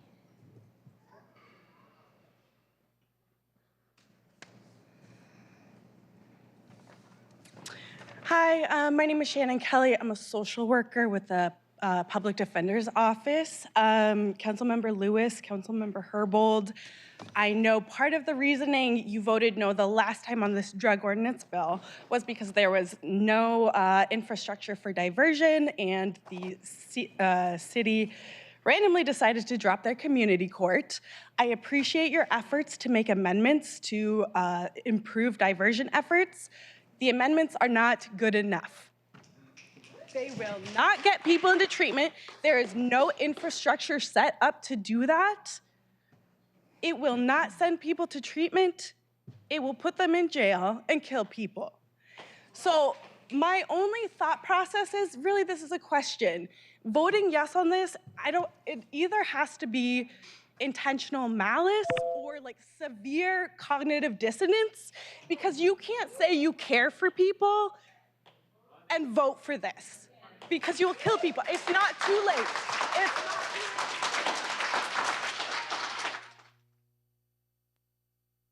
So, Madam Clerk? That's it. Okay. Well, let me end with thanking every one of you that called in and every one of you that came to public comment and those of you that came again. And of course, you can always submit, and we have read and heard in our mailboxes people's position on many of the matters that are on the on today's agenda. And your words are heard, and I want to thank all of you, every single one of you. All right, with that, public comment is now closed, and we will move on in our agenda. So let's go to the adoption of the IRC. I move to adopt the Introduction and Referral Calendar. Is there a second? Second. Thank you. It's been moved and seconded to adopt the Introduction and Referral Calendar. And I understand, before I say, are there any comments? I understand that Councilor Peterson has a motion for us. Councilor Peterson. Thank you, Council President. Colleagues, pursuant to Section 3A of our City Council rules, I move to amend the Introduction and Referral Calendar to add TMP 9902 to formally introduce that council bill supporting culturally modified trees like Luma and refer it to the City Council for consideration. Second. Thank you. Thank you. It's been moved and seconded to amend the Introduction and Referral Calendar by adding a bill as described by Councilmember Peterson. Councilmember Peterson, would you like to address it? And then I will open up the floor. Thank you, Council President. Colleagues, again, pursuant to Section 3A of our City Council rules, I circulated the draft council bill before 5 p.m. yesterday. It was approved by central staff and the law department so that we could vote today to place it onto our Introduction and Referral Calendar, or what we call our IRC. After crafting the legislation with the Snoqualmie tribe, this council bill regarding culturally modified trees like Luma, requested for removal, was originally uploaded to our Legistar system at the end of August. After additional preliminary feedback, the legislation was shortened and simplified and re-uploaded, still retaining its temporary number, TMP 9902. I want to thank central staff and the city attorney's office for their review of the legislation to confirm no issues. We had a central staff presentation on the draft in my committee this morning. I appreciate the chair of the Snoqualmie tribe calling into public comment both this morning and this afternoon to reiterate his support. I appreciate the dozens of people who called in today to express their support as well. We're not here to debate the merits of the 4-page bill and its contents, because the motion before us is simply a procedural motion to introduce the bill so that we can, as part of our public process, discuss it, make final refinements in a future meeting. Regarding timing, it could work best to vote on it at a full council meeting in early November to provide everyone with additional time. Colleagues, please join me in voting yes today to enable this brief but vital legislation to be heard formally by the City Council process. Thank you. Thank you, Councilmember Peterson. I will go first and then I will open the floor. Unfortunately, Councilmember Peterson, I cannot support your motion to amend the IRC to send this legislation to full council. And let me tell you why. And many of the reasons you and I had discussed. So a lot of this will not be new to you, but I would like for the public and my colleagues to know. I want to begin with is that I believe and I know that nobody here is against protecting culturally modified trees or disrespecting the Snoqualmie tribe. The issue is not how and what legislative venue. The issue is what and how and what legislative process we use to get to that, to create an ordinance that does exactly that, that identifies, clarifies, substantiates, and creates a process expressed and codified in an ordinance or a law. As you know, I'm not a fan of walk-ons because the issue is it turns city council into a committee meeting, a committee in which we already have a land use committee with subject matter jurisdiction to address these issues. And as you know, I like to defer to the chair of a committee before I assign any issue to a committee, because I think it's the right thing to do, it's the fair thing to do, and I rely and give deference to that committee chair because they are in those issues day to day more than the rest of us are because we are attending to our own committees. There are other means to achieve the same goal, that is protecting culturally modified trees, whether it's through a slide, whether it's through a director's rule, and also, as I've shared, through the Indigenous Advisory Committee or Council. I think it's really unfair to take such a complex issue that we have been discussing for at least 2 months, and we have a standing committee to address it. We have other stakeholders and other valuable resources to guide us, including the Indigenous Advisory Council, SDCI, and other tribes. I think it's important to note that the Indigenous Advisory Council, with its 9 members, has 4 sitting council members from Suquamish, Snoqualmie, Muckleshoot, and Yakima. And we have yet to hear from other tribes as well. Let me just add some more context here. If we were to craft appropriate legislation, which we will do, we would work with, as we've seen, Dr. Allison Brooks, as you know, who is the State Historic Preservation Officer. And I've worked with her in the past as well, and obviously trust her judgment and her expertise. And I don't want to get into what we've heard in public comment from some other folks. I do not buy into the narrative that this is either anti-developer or pro-developer, that this is either pro-tribe or anti-tribe. It's not. And you're right, Councilmember Peterson, it's about a process and getting to how do we protect that. And I want to thank you because I know your original legislation had some components in there that I was not comfortable with. And I want to thank you for removing that so we were laser focused on culturally modified trees. So I want to be able to be in a position to put this issue in the right committee so that we do craft a law based on federal and state laws that protect cultural resources.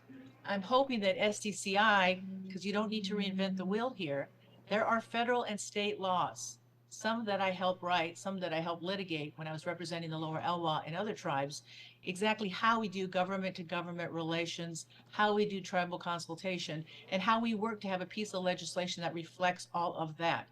This is the whole purpose. This council and the council before and 2 mayors created the Indigenous Advisory Council. So we could lay these issues to the council to do tribal consultation, government to government, to bring in SDCI. I also don't buy into SDI's, some of their concerns that somehow if we were to pass an ordinance like this or put it in the IRC and assign it to the full council, that they would be required to examine 70,000 trees. I don't think that's going to happen. Again, I want to defer to the committees, to SDCI, to the IAC and other groups, and not supplant my own judgment for theirs. And I want to defer to those groups as well as the chair of land use. And I do again want to say this with all sincerity, Councilmember Peterson, you are doing exactly what I wish other electeds would do more of, and that is you reached out to 2 tribes for consultation, and I do more than commend you for that. This is what we've been working up to in our process in the last almost 8 years to getting beyond a land acknowledgement, where we have had land back policies, right of first refusal, working with OPCD and SCCI and doing tribal consultation on property and uses and housing. And we've been doing that, and now we're going to codify that. I don't like to turn council meetings into committee meetings. I don't like to bypass that process. And again, I don't believe that we should buy into any kind of narrative that if people today vote no, that they're anti-culturally modified trees. Again, it's about the process. And again, I believe we need more thoughtful, careful, a more thoughtful, careful process to create and craft this legislation that truly speaks to that if we already have laws on the book that give us guidance. And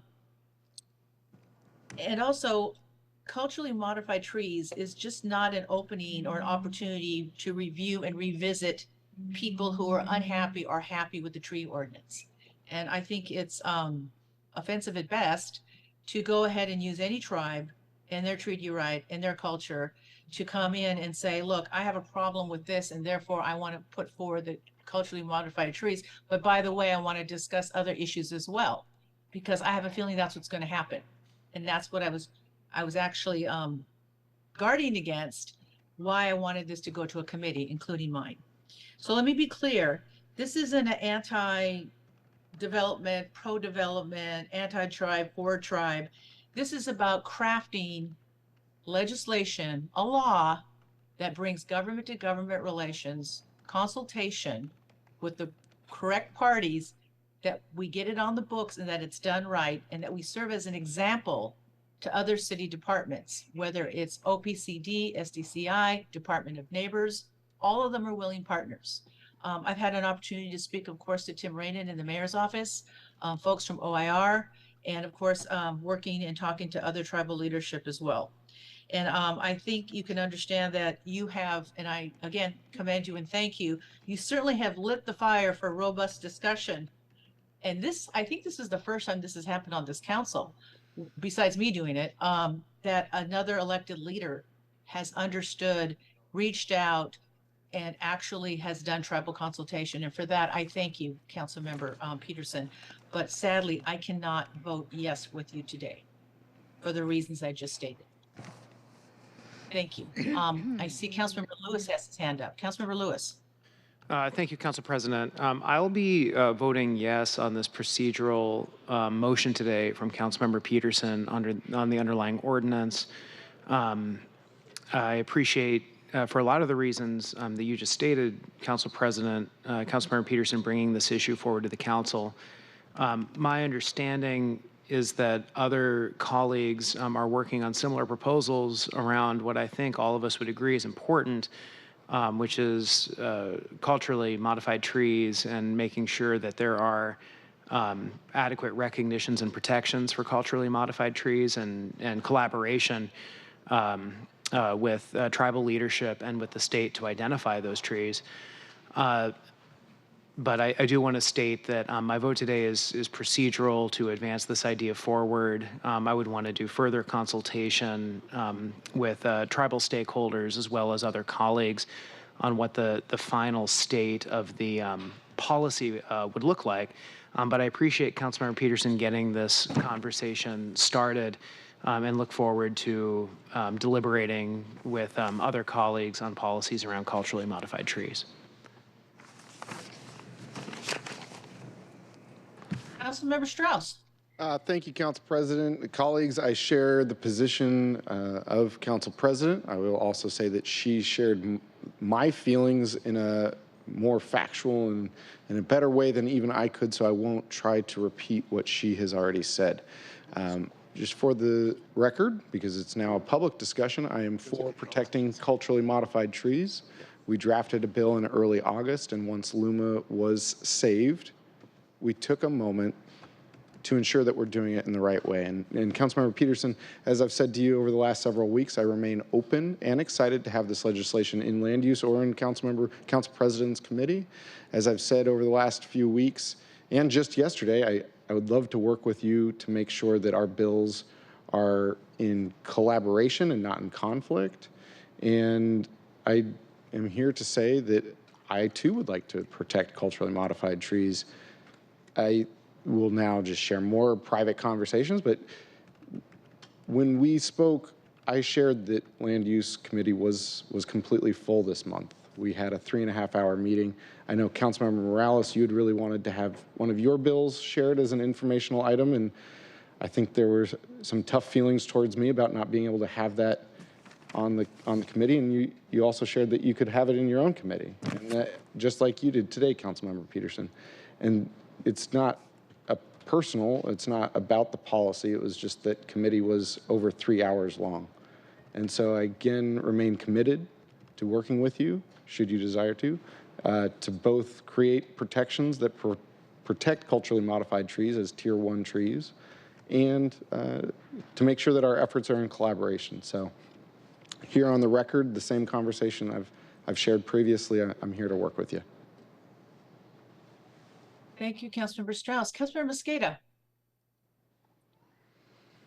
Thank you, Council President. Council President, I very much appreciate what you said and what the chair of land use has said as well. I do want to thank Councilmember Peterson for the work that you've done on this issue, and appreciate that you have noted that you reached out to the Intergovernmental Relations Office and that you acknowledge and appreciate the government-to-government relations aspect that we need to be applying to this legislation in conjunction with what the state law is, and how we should be complementing the state law efforts to expedite our city discussions with the state partners to ensure that something like what happened with Luma never occurs again. I was one of the authors, along with Councilmember Peterson and Councilmember Councilmember Peterson and Councilmember Strauss, on a letter that we sent to the department urging that collaboration and consultation with the state to protect Luma. I'm prepared to support legislation when it ultimately comes in front of the council, but I want to underscore the council president's comments and the urgency to treat this with integrity and with the time frame that is necessary to ensure that it's done right and not just another kind of check mark before the end of the year. So I look forward to voting on this at the appropriate time to make sure that it comes before the council. I am very supportive of this legislation to codify our process to do consultation with the state partners. But I don't think that it serves us well to expedite a process, as the council president already articulated, that does not give due diligence to the community partners and to the government relations that we need to take into account when passing the legislation, given the short time frame that we have and the fact that budget is coming next Tuesday. Thank you, Madam President, and I'll be voting no on this introduction and referral motion, but supportive of the underlying bill that is being developed. Are there any other comments? Councilmember Peterson, would you like to wrap us up before we go to a vote? And then I have a comment to make. Thank you, Council President. Yes, I just want to encourage my colleagues to enable this, to free this legislation, to get it onto the IRC, to get moving on the public process, to the consultation that has been done. They are expecting action, momentum here, and we can do that by simply getting it onto the introduction and referral calendar rather than debating the merits of the bill. It's here. I just, as a legislator, I wrote the legislation, got it approved by the law department, and want it introduced. Thank you. Well, I'll just add, Councilor Peterson, thank you for the robust discussion. And I know that you want it, as you told me, light the fire. I get it. I'm with you. We all want to protect Luma and culturally modified trees, but I also don't want to undermine and take away the power that we gave to the Indigenous Advisory Council to address these very type of issues, to consult with not only the mayor's office, but city departments.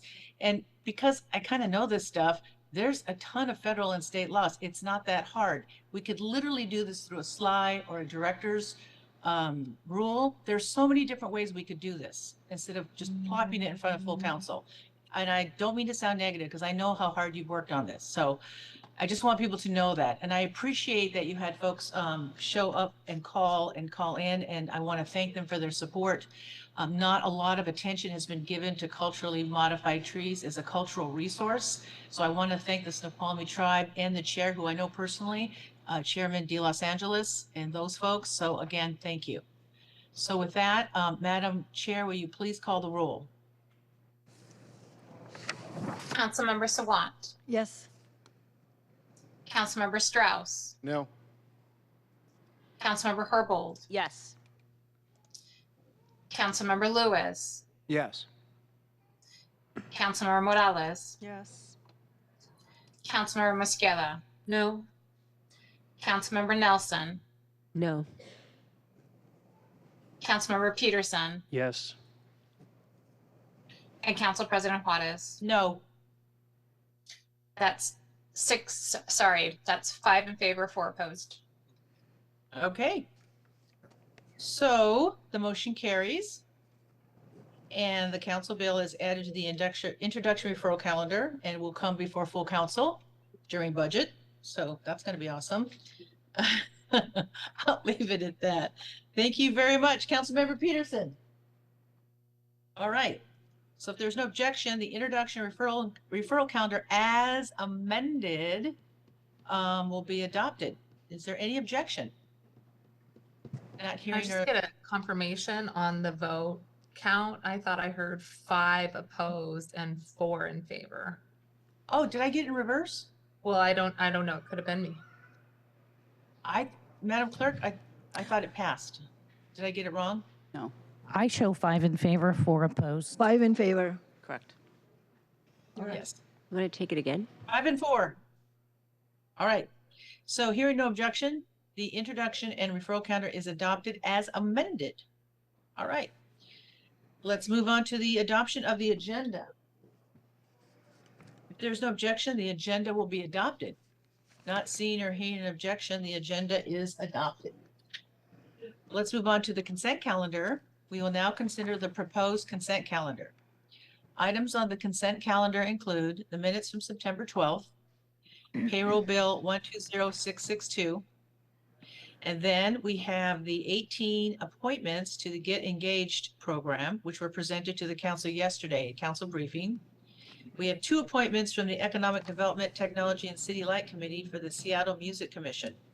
Are there any council members that would like to remove anything from the consent calendar? Not seeing or hearing any objection, I move to adopt the consent calendar. Is there a second? Second. Thank you. It's been moved and seconded to adopt the consent calendar. Will the clerk please call the roll on the adoption of the consent calendar? Councilmember Sawant. Yes. Councilmember Strauss. Yes. Councilmember Herbold. Yes. Councilmember Lewis. Yes. Councilmember Morales. Yes. Councilmember Mosqueda. Aye. Councilmember Nelson. Aye. Councilmember Peterson. Yes. And Council President Juarez. Aye. 9 in favor, none opposed. Thank you. The consent calendar is adopted. Madam Clerk, will you please affix my signature to the minutes and the legislation on the consent calendar? So let's move on to committee reports. As I shared earlier, we have 7 items. Item 1 is Councilmember Herbold. Items 2 and 3 are me, Council President Juarez. Items 4, 5, and 6 are Councilmember Nelson, and item 7 is Councilmember Mosqueda. With that, we will begin with item number 1. Madam Clerk, will you please read item number 1 into the record? The report of the Public Safety and Human Services Committee, Agenda Item 1, Council Bill 120645, an ordinance relating to controlled substances, adding the crimes of knowing possession of a controlled substance and use of a controlled substance in a public place, amending Section 12A.09.020 of the Seattle Municipal Code and adding a new Section 3.28.141 to the Seattle Municipal Code. The committee recommends the bill pass as amended. Thank you. Before I hand it to you, Councilmember Herbold, I want to make a note here for the public that we have 4 amendments that are labeled A, B, C, and D. Amendment A is Councilmember Herbold. Amendment B and C is Councilmember Nelson, and Amendment D is Councilmember Mosqueda. So how I would like to handle this legislation is allow Councilmember Herbold to address the base legislation, go to all 4 amendments, A to D, and allow the sponsors to move and discuss and for comment. And then at the end, open the floor at the end of whatever happens with the bill, amended or not, and then allow open up the floor and then allow Councilmember Herbold to close us out. Does that sound like a plan, Councilmember Herbold? Sounds good to me. Okay, great. Okay, with that, Councilmember Herbold, you are the chair of the committee and the floor is yours. Thank you so much, Madam President. So the bill before us clearly states that diversion, treatment, and other alternatives to booking and arrest are the preferred approach to incorporating a state law that already makes possession and public use of a controlled substance a gross misdemeanor. This state law applies everywhere in the state. So the state law that was adopted in May, making possession and public use gross misdemeanors, it already applies in Seattle. Seattle can already arrest whether or not we act on this bill or not. I see many of the signs in the room saying that this bill grants discretion to police officers. It does not grant discretion to police officers. This bill guides officer discretion that officers already have under state law to create a course of action that is based on a threat of harm assessment for pre-arrest diversion resulting in no arrest, and when there is arrest, pre-booking diversion to avoid prosecution. This does not create new authority, it seeks to limit it in a way that does not exist under state law. It does create new authority for prosecution, and for that reason, it is so important to have ongoing review to ensure that the bill's goals of limiting arrest and prosecution are realized in implementation. The amendment that was passed in committee last week establishes a behavioral health advisory committee to advise the city regarding the need for changes in police protocol, legislation, or other policy, and provide data as recommended by the state, and separately review by the city's Office of the Inspector General. The legislation also requires reporting to this new committee of data, including demographic and other information related to individuals who are diverted prior to arrest and prior to jail booking when there has been arrest, and prior to referral if the city attorney is considering prosecution. The intent is not only to align the data requirements under state law, but to add additional data collection requirements for the cohort of people that this law strongly recommends police do not arrest. There is undeniably a racially biased history in this country in the enforcement of drug laws. This history is a big part of the reason why so many do not trust the enforcement of drug laws. And I believe we must face this history squarely. During a previous briefing, the mayor's office noted that the approach is informed by a desire to balance public safety objectives with the mayor's own experience with the war on drugs. In the mayor's legislation, it states, the city of Seattle recognizes that prior federal, state, and local drug offense law enforcement and policies, including the war on drugs, disproportionately impacted Black, Indigenous, and people of color and caused trauma and pain that lingers still today in these communities.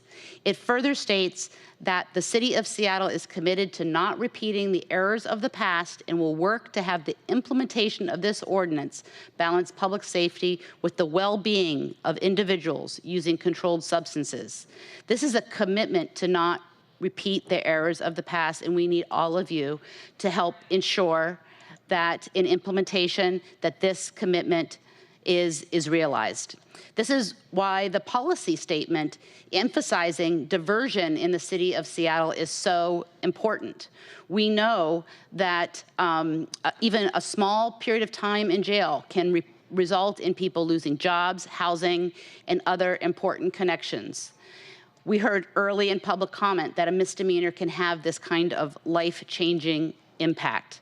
That's why specifically the emphasis on pre-arrest diversion is so important. Unlike the Blake fix, it does not tangle people who are not harming others in the criminal justice system as a default approach. In the first 7 months of the year, the fire department reported an average of more than 11 public overdoses each day in Seattle. Those are overdoses specifically occurring in public places. It's important to address this. Just this morning, I participated in an event reporting out on the efforts of the fire department's Health 99 overdose response team. This is a pilot program, part of the fire department's mobile integrated health program. Since its launch on July 7th, Health 99 has responded to 68 overdoses and conducted 20 client outreach visits. It's also important to address implementation in a way that this law does not drive people into the shadows and thereby increase the likelihood of additional overdoses. When people are forced into the shadows, there is limited ability for intervention. We know that 40% of first overdose reversals given to patients on a fire department overdose reversal call were actually administered by bystanders.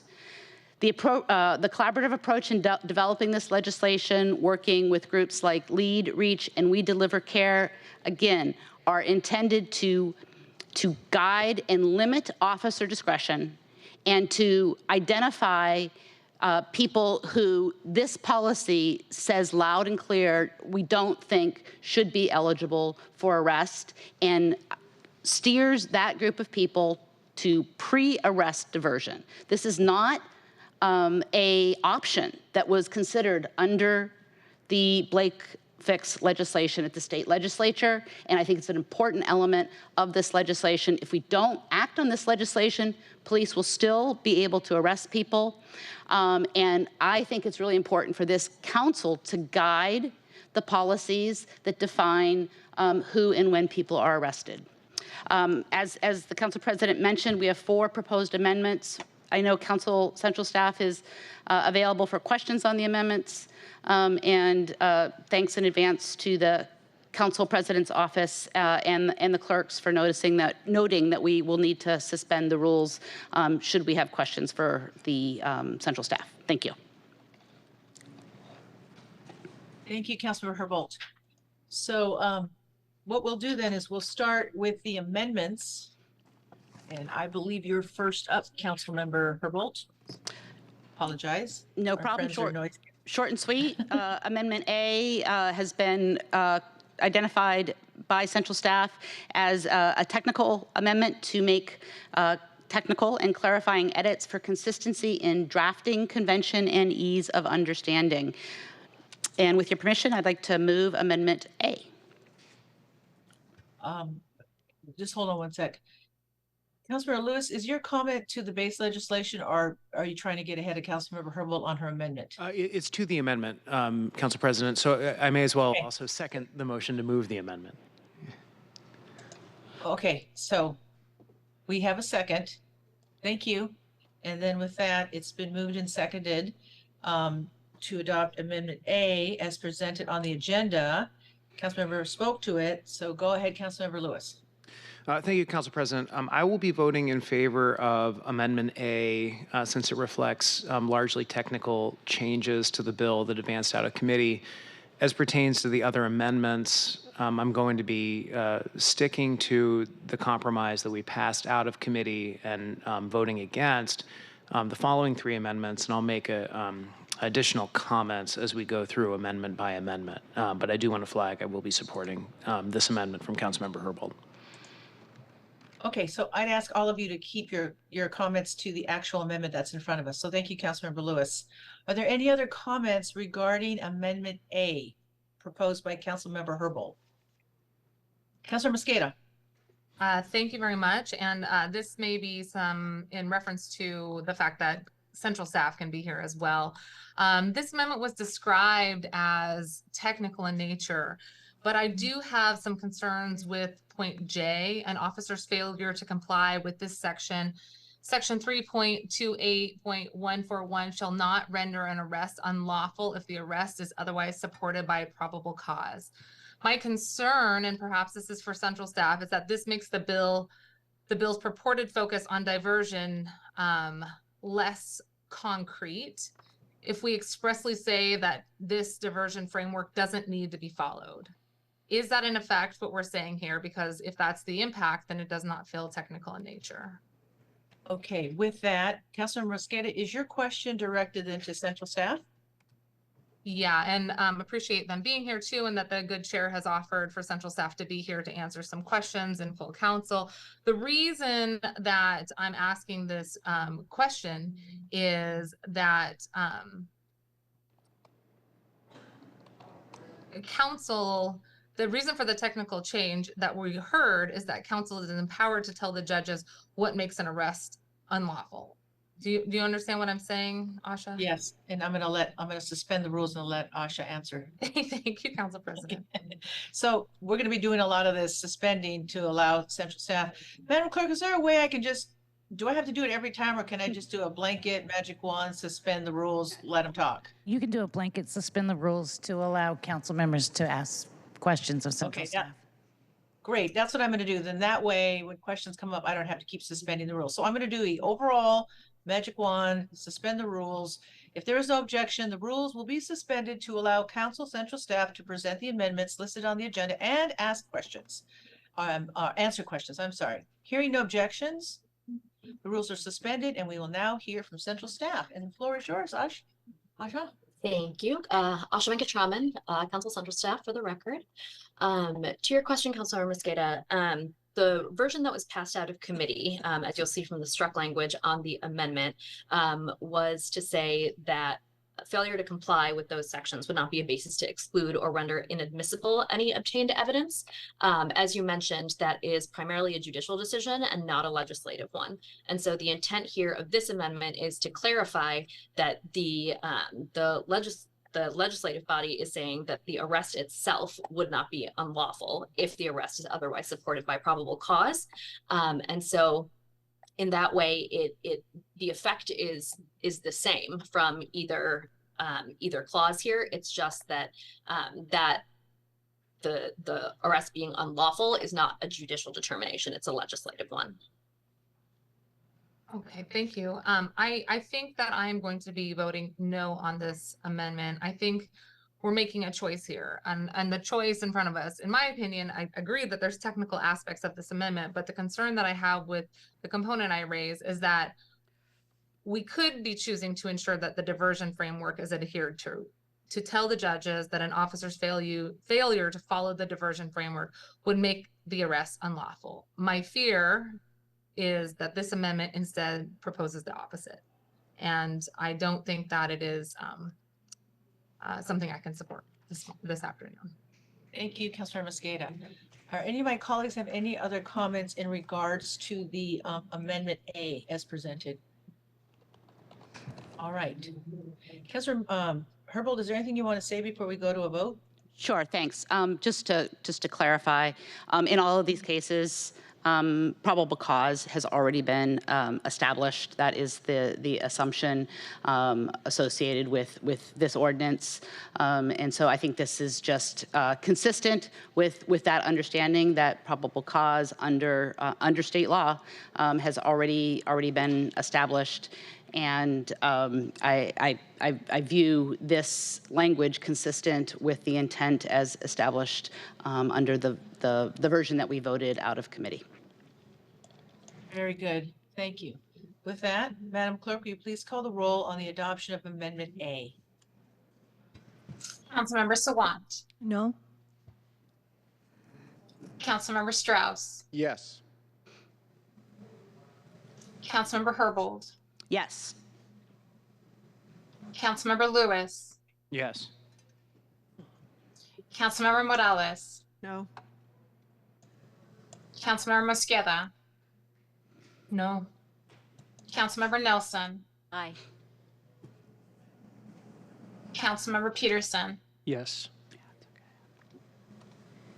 And Council President Juarez. Aye. 6 in favor, 3 opposed. Thank you. The motion carries. Amendment A is adopted and the bill is amended. So with that, let's move on. We have another amendment in front of us. Councilmember Nelson, the floor is yours. Thank you very much. I move adoption of Amendment B. Second. Okay. It's been moved and seconded to adopt Amendment B as presented on the agenda. Councilmember Nelson, the floor is yours. Right. I've been clear since day one that whatever law we pass must conform to the new state law making the knowing possession and public use of illegal drugs a gross misdemeanor, and that I would oppose any provisions that interfere with the city attorney's prosecutorial discretion or the mayor's authority to establish the policies and protocols by which SBD will enforce the law. Council Bill 120645, as amended by the Herbold-Lewis substitute, contains provisions that undermine executive authority, and that's what my amendments seek to remedy. So specifically, Amendment B eliminates Section 4, which establishes a behavioral health advisory committee, which, quote, shall advise the Seattle Police Department and the Civilian Assisted Response and Engagement Care Department on an ongoing basis regarding any need for change in operationalized police protocols, legislation, or other policies. That's a shortened read of that Section 4. So why eliminate it? Well, 3 reasons. First of all, the mayor's executive order will determine police protocols relating to possession and public use offenses.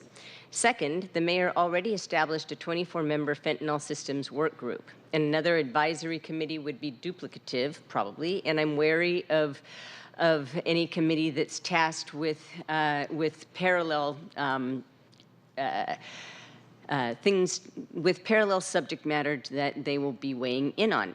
And also, finally, deciding who gets to be on this committee and how it will be structured is likely to be a long and contentious and distracting process when we clearly have a lot of really pressing issues on our plate. So why go there? And then finally, my last reason is I am all for additional reporting on individuals referred to diversion, but I think that's what the lead program staff probably already do or should be doing, and so why do we need an external committee to do that? And more to the point, we passed Councilmember Peterson's reporting amendment, which will render the reporting this advisory committee will produce rather superfluous. The effect statement for Peterson's amendment, which I believe was Amendment 5 that we passed last meeting, this amendment would ask the Office of the Inspector General to work with SPD and other relevant departments to collect data and share data on with the council to help it evaluate how the policy guidance regarding diversion is impacting an officer's ability to do their job and provide recommendations. And there's a long, long list of information that the amendment will require to be collected, everything from the number of overdoses, well, number of shootings where the drugs are a factor, number of 911 calls about use, number of contacts with individuals in pursuit of enforcing the ordinance, number of attempts at diversion, etc. And then most importantly, one of the last bullet points is any other information deemed by OIG as helpful for the purpose of review required by this subsection or providing written recommendations, which impliedly is going to include relevant demographic information. So basically, to recap, this steps on the mayor's ability to determine policing protocols and policy. It creates an ambiguous extra commission that will duplicate a body of work that's already being done. And OIG will already be tracking and reporting on this information. And in my opinion, we don't need an extra group to duplicate work that's already being done. That's it. Thank you. Oh, thank you, Councilor Nelson. Councilor Herbold, I hope you don't mind if I let Councilor Lewis go first, and then I will let you respond, and then also do the closing comments. Is that okay? Absolutely. Okay, Councilor Lewis. Thank you, Council President. I will be opposing this amendment today from Councilmember Nelson. The bill that passed out of committee reflects a number of different trade-offs, including the adoption of this important feedback loop of this committee to recommend consistent improvements, changes, ways to improve the public health and public safety policies of the measures that Mayor Harrell and the council are putting forward. I don't agree with the contention that this committee steps on the authority of the mayor's office. It is supported by the mayor's office. It was incorporated in consultation with the mayor's office through this process. And I think they would be the better judges of whether this impedes or imposes upon their authority. We as a council and a mayor create commissions all the time. Councilmember Nelson recently was instrumental in creating a film commission, which is a great addition to the city's boards and commissions. So I think this is consistent in that spirit of oversight, of creating feedback loops for our policies, and an important part of the bill that's in front of us today. So I'll be voting no on this amendment. Thank you, Councilmember Lewis. Councilmember Herbold. Thank you. Likewise, I am not in support of this amendment. I want to reference the testimony that we heard from Lead today about the importance of the work of this committee on an ongoing basis. Given that this is new prosecutorial authority, it's very important to have ongoing review to make sure that the implementation of the law is consistent with our intent.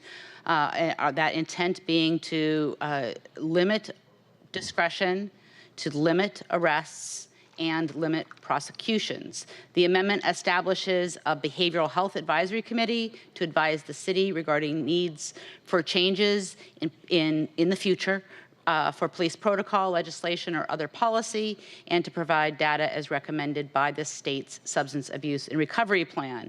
The amendment that is being offered actually removes the request for demographic and other reporting recommended by the state's substance abuse and recovery services plan.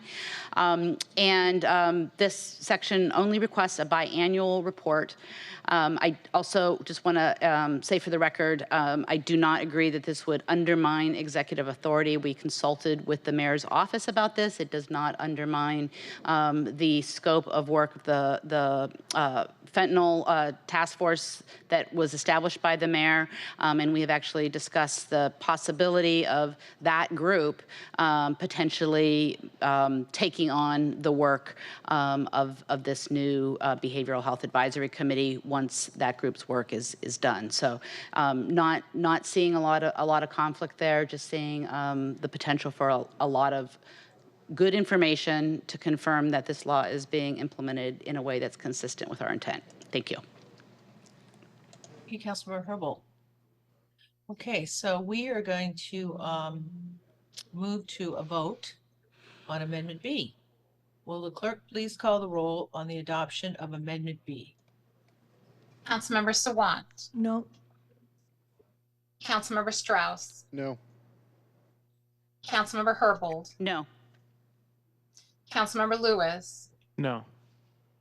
Councilmember Morales. No. Councilmember Mosqueda. No. Councilmember Nelson. Aye. Councilmember Peterson. Yes. Council President Juarez. No.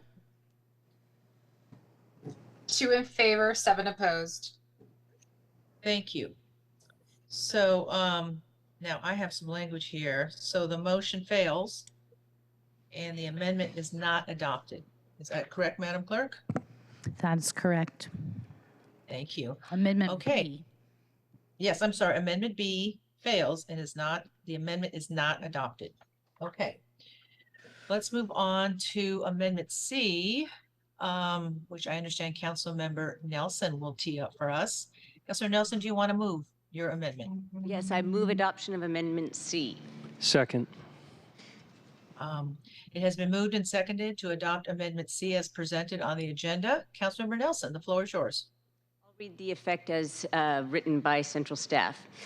This amendment would strike a provision asking that SPD prioritize the use of officers with 40 or more hours of crisis intervention team training, that's CIT.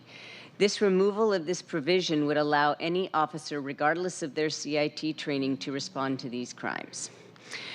All right, so again, back to what I opened my comments with before talking about the specific amendments. This provision, I believe, infringes upon the chief of police and, by extension, the mayor's authority to manage the police department and make deployment decisions.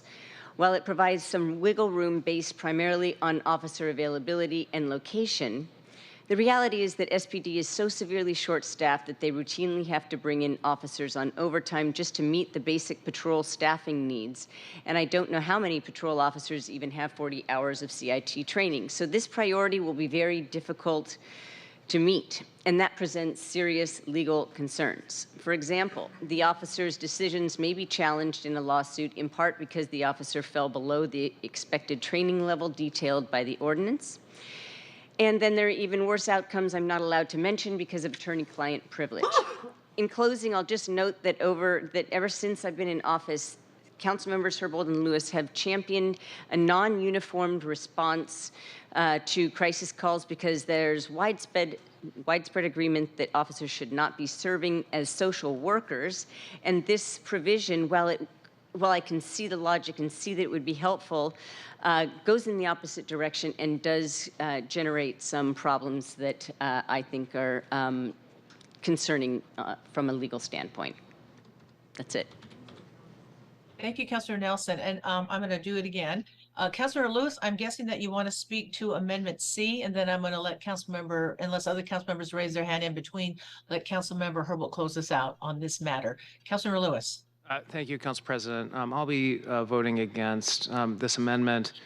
The Chief of Police has not expressed a concern to the council, to my knowledge, about the inclusion of this provision in the ordinance. The provision is not so prescriptive as to require the use of CIT-trained officers to respond to these situations, but merely a statement of preference from the council for officers with that training to respond. My understanding from inquiries my office has made is that about 60% of the current police service does have this CIT training. So it is a significant number of the officers in service who meet this definition. There's enough flexibility in the current language that is not overly prescriptive, and for that reason, I support keeping it in the ordinance. Thank you, Councilmember Lewis. And Councilmember Herbold, do you mind if I let Councilmember Mosqueda ahead of you in the queue, and then you can make your comments and close this out? Absolutely. Okay, I can't hear you. Sorry, absolutely. Go for it. Okay, great, thank you. Councilmember Mosqueda. Thank you, Council President. Now would be a good time to again reiterate my appreciation for Melanie Cray on my office, who worked on the original language that was included in the substitute bill with Councilmember Herbold and her office and central staff. So thanks again to central staff, Asha Venkatraman and Greg Doss and the team from law who helped us review this language that we helped to include in the substitute to begin with. That was a lot of work in addition to many other components that were stripped out of committee's final vote last week, but some of which remains in the bill. My hope is that this continues to remain in the bill. As we heard in committee when we discussed this bill, more than 50%, and Councilmember Lewis just said near 60% of SPD patrols have this 40-hour CIT training. So I cannot understand why we wouldn't want the folks to handle interactions whenever possible, only if they have a CIT training. I have similarly not heard any concerns about it, and it is, I think, a stretch to say that anybody has contacted the council officially on behalf of SPD, at least none to my office, to say that it would be hard to meet this standard.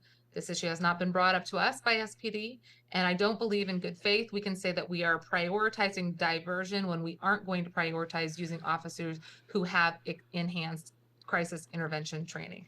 At the very least, I hope this amendment stays in the underlying bill, though there's a number of other concerns that I've raised. This is an important component of making sure that those who are trained in this aspect are the ones deployed. Thank you.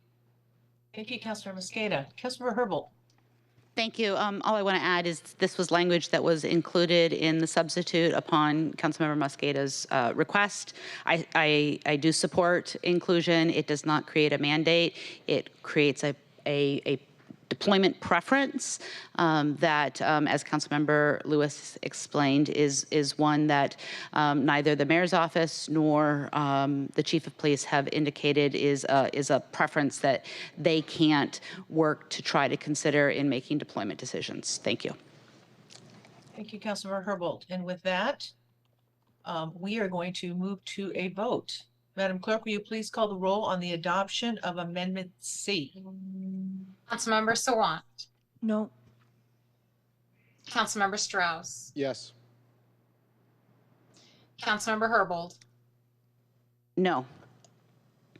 Councilmember Lewis. No.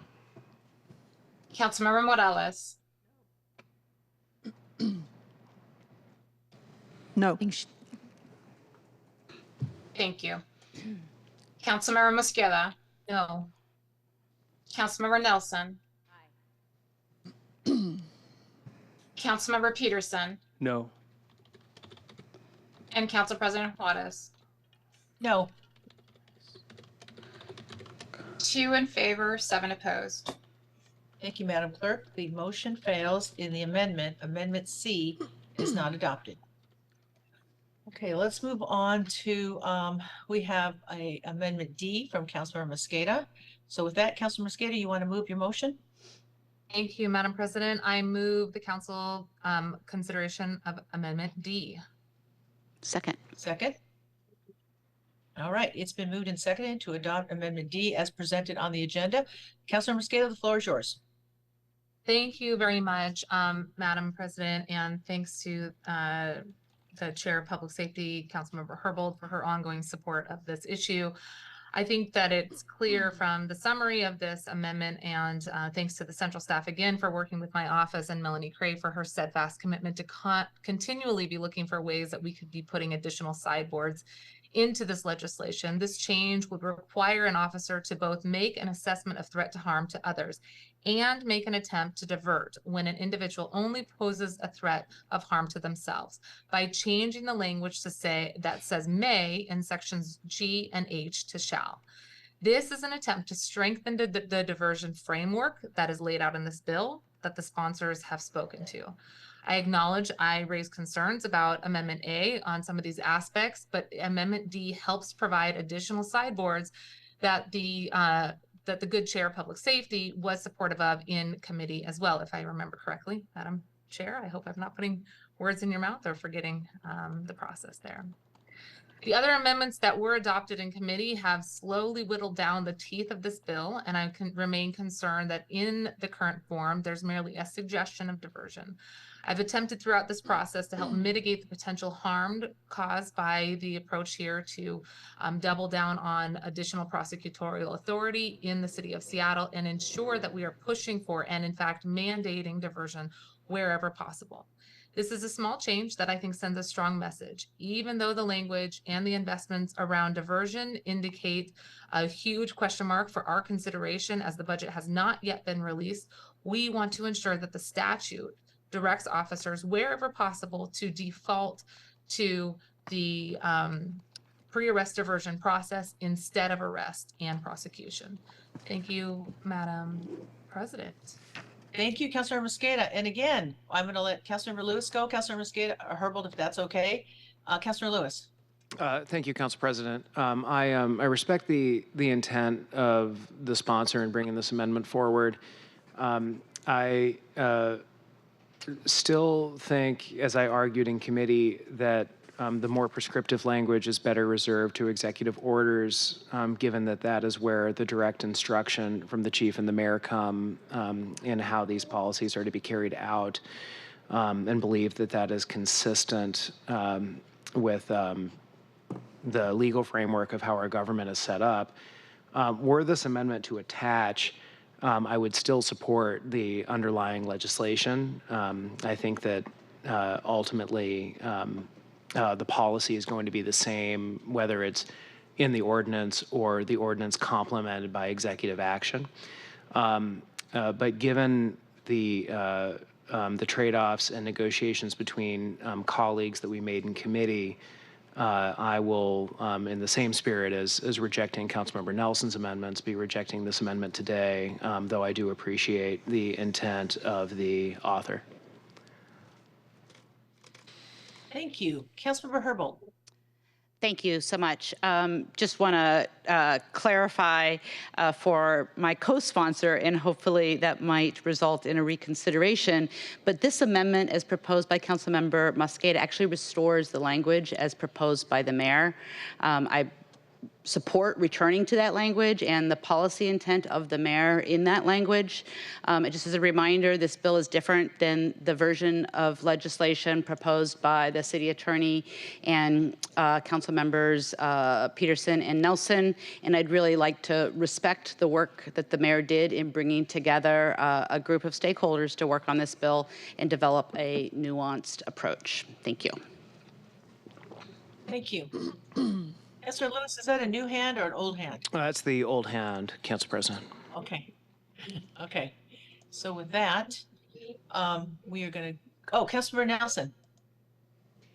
Just a note that I respect what Councilmember Herbold just said, but the mayor's staff was in support of the amendments that I made in committee that this amendment seeks to reverse.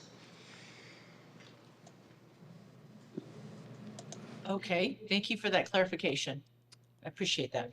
Okay, so with that, I see no other hands up. So Madam Clerk, will you please call the roll on the adoption of Amendment D as proposed by Councilmember Mosqueda? Councilmember Sawant. Yes. Councilmember Strauss. No. Councilmember Herbold. Yes. Councilmember Lewis. No. Councilmember Morales. Yes. Councilmember Mosqueda. Yes. Councilmember Nelson. Nay. Councilmember Peterson. No. And Council President Juarez. No. 4 in favor, 5 opposed. So the motion carries, correct? No? No, the motion fails. Oh, it fails, 5-4. Got it. 4 in favor, 5 opposed. Okay, sorry about that. I got friends helping me here on the count. I'm getting confused. So the motion fails and the amendment is not adopted. Is that correct? That is correct. Okay. All right. So with that, the motion fails, amendment is not adopted. That's Amendment D. Let's go down, let's go back to the original base legislation. I'm going to let Councilmember Herbold have the last word, if that's okay, Councilmember Herbold. And I see we have already Councilmember Mosqueda hand is up first. Councilmember Mosqueda. Thank you, Madam President. I appreciate all of the work of central staff, the hard work that has gone into crafting legislation when we should have been on recess. Even though there was an attempt to try to move this bill throughout recess, it has been something that council members have had to work on throughout the last few months. And it's unfortunate that we weren't spending our time working on where there's common ground. I mentioned last week in committee that I think that there's a huge missed opportunity here. This is an opportunity for us to come together as a city to focus on the areas of common ground. What I hear from residents across the city is shared interest in helping people who are suffering. We heard people talk today about seeing people suffering on our street and wanting to see those people get into treatment and services. That's what proponents have said. We've heard people say that there's a real urgency in making sure that our community who is dealing with the crisis of addiction gets access to substance treatment and counseling so that they can get clean and sober. The problem is that this legislation does not address that. The public commenters today said that they want to see people get into treatment and the help they need. I do too, but this bill does not do that. One public commenter said that they want to see people suffering on our street get into care services that the city offers, but this is not what this bill will do. Asian Counseling and Referral Services said that they know that incarceration is not the answer to overdose. But that is what this bill does by doubling down on the criminalization and incarceration approach by giving additional prosecutorial authority to the city attorney instead of relying on the King County prosecutor addressing the resource issues that they've raised, and instead of addressing the ongoing investments needed for care, treatment, counseling, and compassion. It does so unnecessarily. As you heard from central staff, as we've seen in the memos, as the chair of public safety said, that the Blake bill that the state legislature passed earlier this year is already the law of the land. It is not required for this city to double down on prosecutorial strategies to try to prosecute, criminalize, and incarcerate people who are dealing with the public health crisis of addiction. The Blake fix at the state level is the law in Seattle.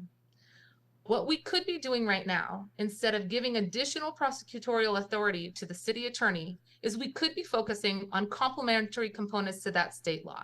The city could be offering additional strategies to help make sure that people can have access to treatment, pre-arrest diversion strategies, compassionate counseling, and placement into care, housing, and services. I wish we were here focusing on complementary aspects to the state law instead of doubling down on prosecutorial authority that only exacerbate why people are experiencing the public health crisis of addiction right now. This bill does not address the root causes of addiction, mental health, substance abuse, and trauma. Instead, the core tenets of this legislation give that additional prosecutorial authority to our city attorney to incarcerate people for public consumption and green light the process for arrest of a public health crisis. I understand that there is an emphasis on pre-arrest diversion in this bill, but those sideboards are merely made out of cardboard if what we are doing is not following up that policy with actual dollars to increase, enhance, and triple our investments into pre-arrest diversion strategies.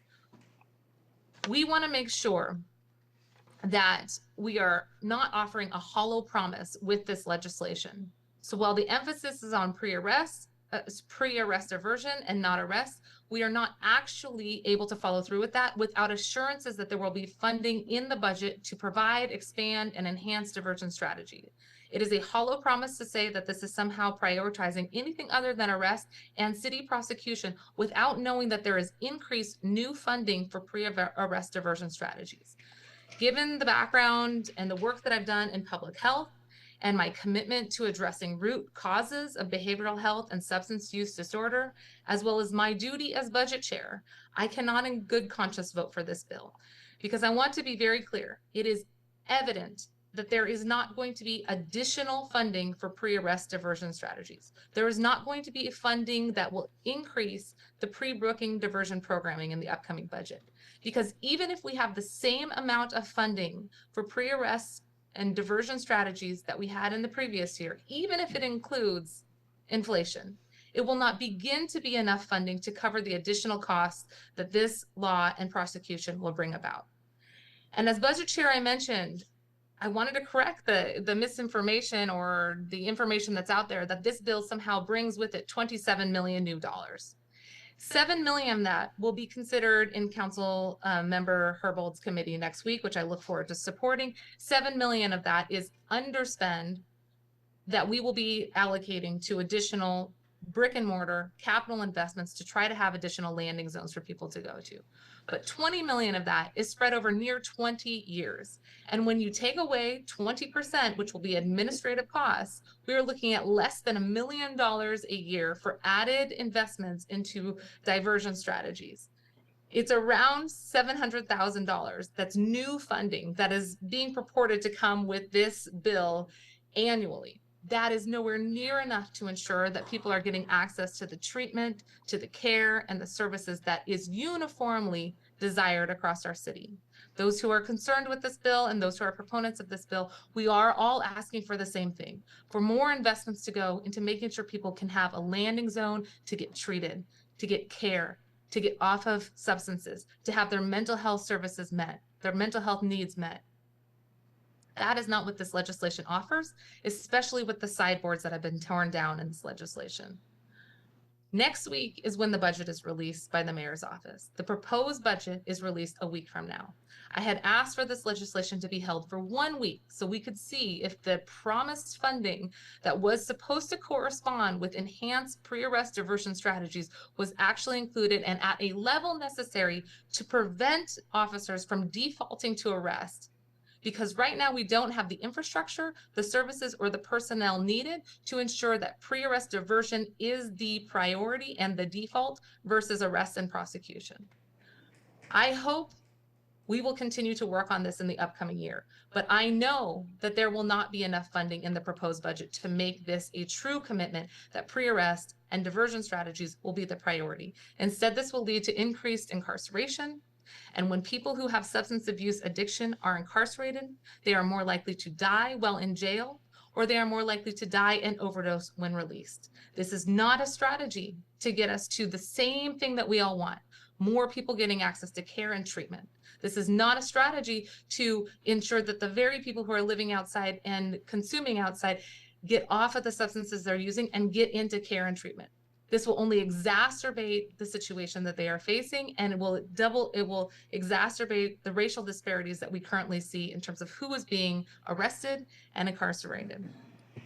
I'm saddened today that we're taking this step instead of complementing the state legislation that is already the law of the land, that already says that that public use and consumption is not allowed. We should be prioritizing strategies to get people into access and care services to complement what the county is doing through public health. And instead today, we're taking a step back. I think that this is a sad day, and I hope that we will continue to right this wrong in the very near future. And I hope that we will also be able to continue to work on where there's shared ground. I want the same thing the proponents of this legislation want, for people to have the ability to get the services they need. And I know that this legislation, by doubling down on failed strategies of the past, will not accomplish that.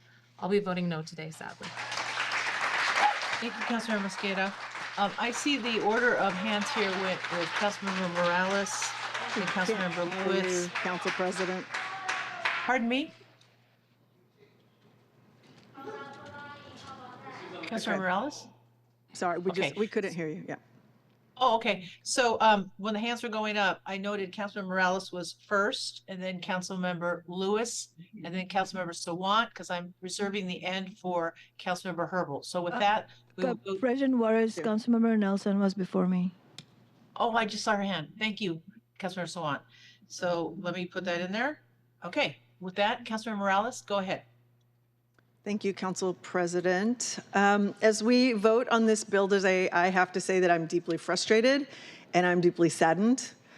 I've experienced the loss of 3 family members to substance use disorder.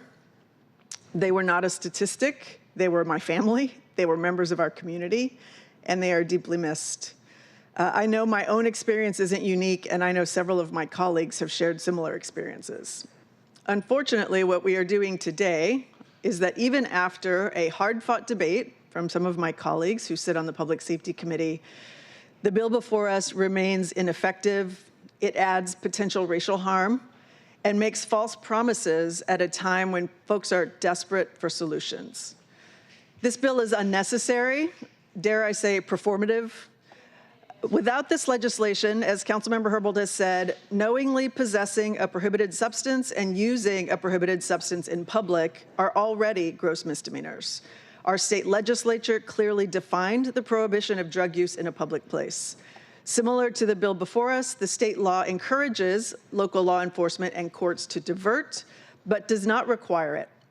As a subdivision of the state, our city police officers and our local judicial jurisdictions already have the power to exercise this authority. Over the past few months, we were promised a dialogue across several different task forces to discuss this bill, but only one of those groups met. Over the last few months, we were supposed to have an accompanying executive order detailing the policy directive that SPD would receive. But we've been met with excuses and delays for why we haven't seen that policy. As Councilmember Mosqueda said, we could have waited to take this vote in tandem with the release of the mayor's budget next week, where we would have a robust conversation about how we fund a system that addresses this public health crisis. But instead, we're asked to take a blind vote today with yet another promise that we'll learn later of the executive's intentions, and we'll learn that only after we take a vote. The bottom line is that this bill will not address the fentanyl crisis in any meaningful way. While we sit here on the dais, people are dying, and we're spending a lot of energy on a bill that won't help them, and I frankly find it shameful. A seminal study in Washington State found that in the 2 weeks following their release, people who had been incarcerated in state prisons were 129 times more likely to die from an overdose compared to the general public. Watching people suffer on the street is painful. We've all seen it. And there are serious solutions that could make a difference, but this bill offers none of them. So let me tell you what this bill doesn't do. This bill does not provide treatment. The $27 million is not to scale up treatment options in the city that would serve the very large-scale crisis that we have. That money is coming to the city over the course of about 18 years, which is ultimately less than $1 million a year for treatment. Hardly enough of an annual investment to call this a serious solution. On top of this, we have a looming budget deficit, as Councilmember Mosqueda mentioned, that threatens the supportive services that complement direct treatment funds. This bill will not actually increase diversion because the LEAD program that we hope to send people to is already underfunded and over capacity, and there has been no real commitment from the mayor to address this in the budget cycle. Plus, if the only way to get LEAD support is through law enforcement, then community referrals, which currently make up most of the referrals to LEAD, would be eliminated due to the limited space. Passing this bill will also not stop people from doing drugs in public, especially since those targeted by this legislation already have no place to be out of the public eye. And passing this bill will not create true public safety, despite what some media outlets have been claiming. This bill is aimed at addressing visible disorder on the street, but it is not aimed at addressing the public health crisis. Jailing people will not address their drug addictions. If we wanted to address drug addiction, we wouldn't be focused only on those who use it in the streets where we can see their suffering. We would be standing up real alternatives for everyone. Let me be clear, I understand that this bill's going to pass. And so my question to my colleagues, my question to the mayor is, what are we doing? What are you going to do to follow the public health guidance on how to address the fentanyl crisis that Dr. Faisal Khan of our Public Health Seattle-King County Department has been clear about? Dr. Khan has been clear that we need harm reduction, fentanyl test strips, naloxone distribution, healthcare for things like wound care for folks who are out on the street. We need low barrier housing for folks who are not yet in treatment or are not yet ready for treatment. We also need abstinence-based housing for folks who are in treatment and want to stay sober. We need treatment and management services such as access to medication, counseling, social supports, residential treatment, low barrier walk-in access. These are the things that we could be funding. These are the things we could be building the infrastructure for. These are the things that we could be talking about instead of talking about a bill that isn't going to do anything. This council has been working to address these issues for years. We have passed legislation. We have allocated funding in past budgets. And so I asked the executive, where is our alternative crisis response? Where are the mobile clinics? Where is our supervised consumption and care sites? What is your commitment to partnering with the state and the county public health to get federal support? These are all things that the council has passed in the last few years, and we are waiting for that money to be spent and those policies to get implemented. This issue has created a lot of division and misinformation in our communities. And my vote today comes out of a strong desire to stop the divisive conversations that garner one more click on a newsletter, or one more pledge of alliance to someone, or one more hollow press conference full of promises. I hope that as we move into the budget cycle, we can work together to find the resources we need to earnestly address this issue. I want to thank Councilmember Mosqueda for her hard work to minimize the impacts of the decisions today, despite her strong reservations. And I want to thank Melanie Cray on her staff, Asha Venkatraman on central staff, and Greg Doss. And I want to thank my chief of staff, Alexis Turla, who's been tracking all of this work for our office, along with Councilmember Mosqueda's staff. With that, I will be voting no on today's bill. Thank you, Councilmember Morales. Councilmember Lewis?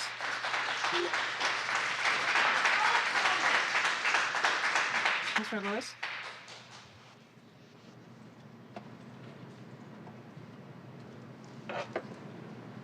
Councilmember Lewis, if you were not, okay. Sorry, I didn't hear you, Council President.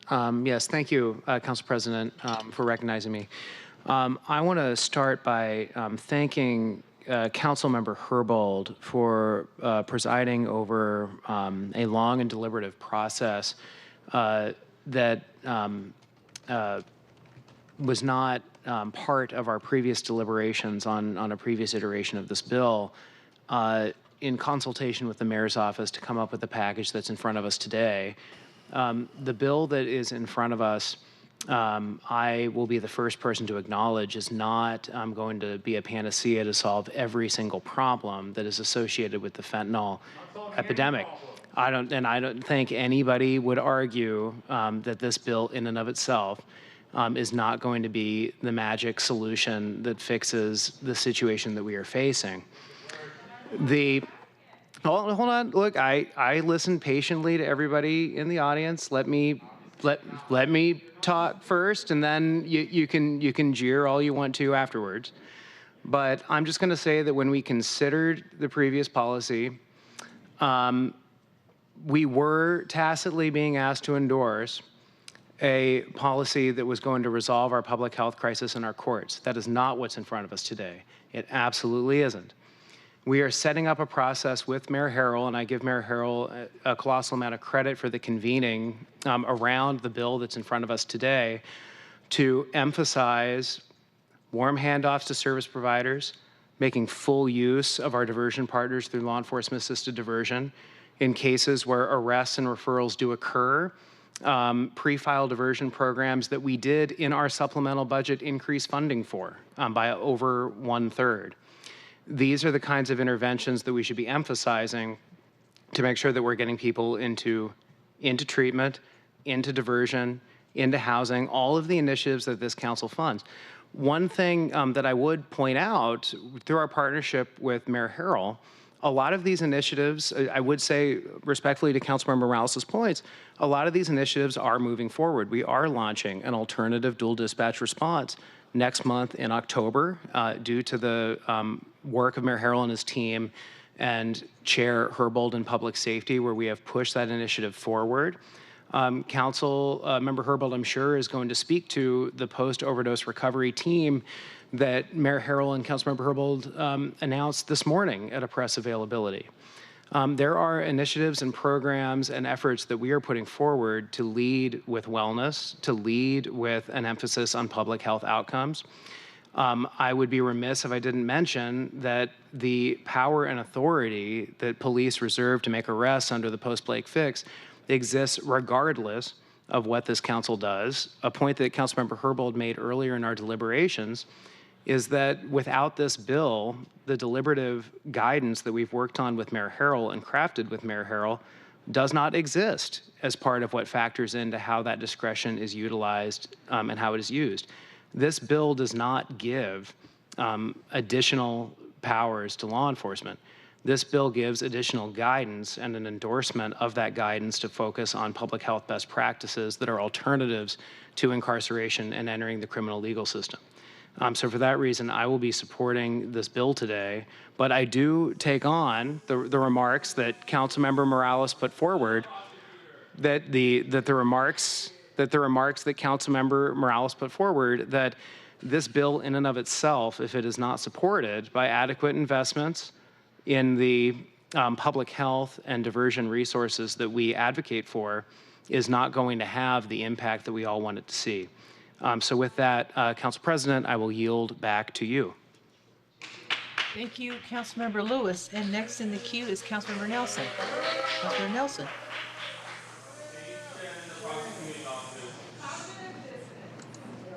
Councilor Nelson? Can't hear you. Thank you very much. So the drug crisis we see playing out on our streets is the most crushing public health and safety issue of our time. In 2022, Washington had the highest number of overdose fatalities in the nation, the vast majority occurring in Seattle. And so we have a moral obligation to do everything within our power to reverse this devastating loss of life and associated harm to our community. And yes, that includes law enforcement, because simply throwing more money at existing strategies will change nothing. It took 2 years in a special session for the state legislature to fix Blake and make the knowing possession and public use of illegal drugs a gross misdemeanor. Final votes were 43-6 in the Senate and 83-13 in the House. And now every municipality in the region, and I think in the state, has conformed to that state law. Meanwhile, it's been almost 6 months since I proposed my original legislation, and in June we came close to conforming with state law, and that failed, and I applaud Mayor Harold for bringing us back to the table. This is not a perfect bill, but it's time to get this done, because every day we dither, people die.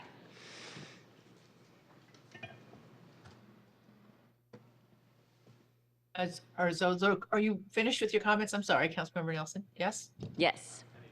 Okay, thank you. So after Councilmember Nelson, we have Councilmember Sawant. Councilmember Sawant. Thank you, President Morris. Thanks to everyone who demanded that the City Council vote against this legislation. I will be voting no on this bill, which is attempt number 2 by the city's Democratic mayor and city council members to do the bidding of the Chamber of Commerce and empower Republican City Attorney Ann Davison to decide when to prosecute and criminalize instead of referring someone to treatment for addiction. There are many words in this bill about behavioral health, addiction treatment, diversion programs, which are all important for working people and the community. However, all of this is aspirational language in the bill at best and an intentional smokescreen at worst. The substantive portion of the bill, the part that actually has legal enforceability, is exactly identical to the war on drugs bill that community and union activists and my council office succeeded in narrowly defeating in early June. We were able to do that because we clearly exposed, among other things, the disingenuousness of Councilmember Lewis, who was about to vote yes on the bill while calling himself a progressive and labor Democrat, and who was ultimately forced to vote no.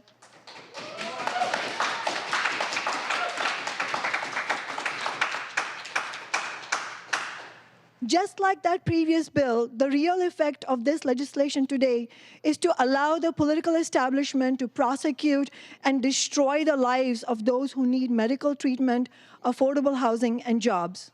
And let's be clear, the current city attorney, Ann Davison, joined the Republican Party after Trump was elected. In 2020, she recorded a video for #WalkAway, a campaign that held events supporting Donald Trump and was started by a January 6th rioter who was arrested and later convicted. She also promoted a right-wing attack on homeless people, labeling them a quote-unquote COVID threat. Prosecution and incarceration is stunningly divorced from the conclusions of statistical and scientific evidence that addiction is a public health issue and requires public health solutions.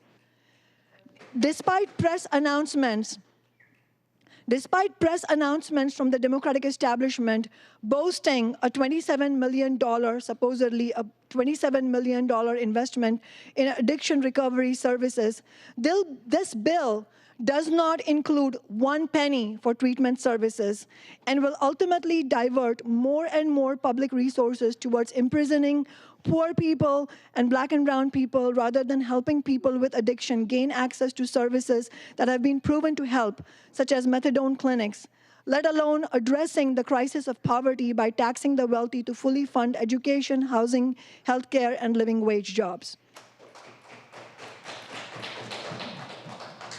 As I said, much of this bill urges Seattle police to use arrest diversion programs, behavioral health, and referrals to addiction treatment services when possible.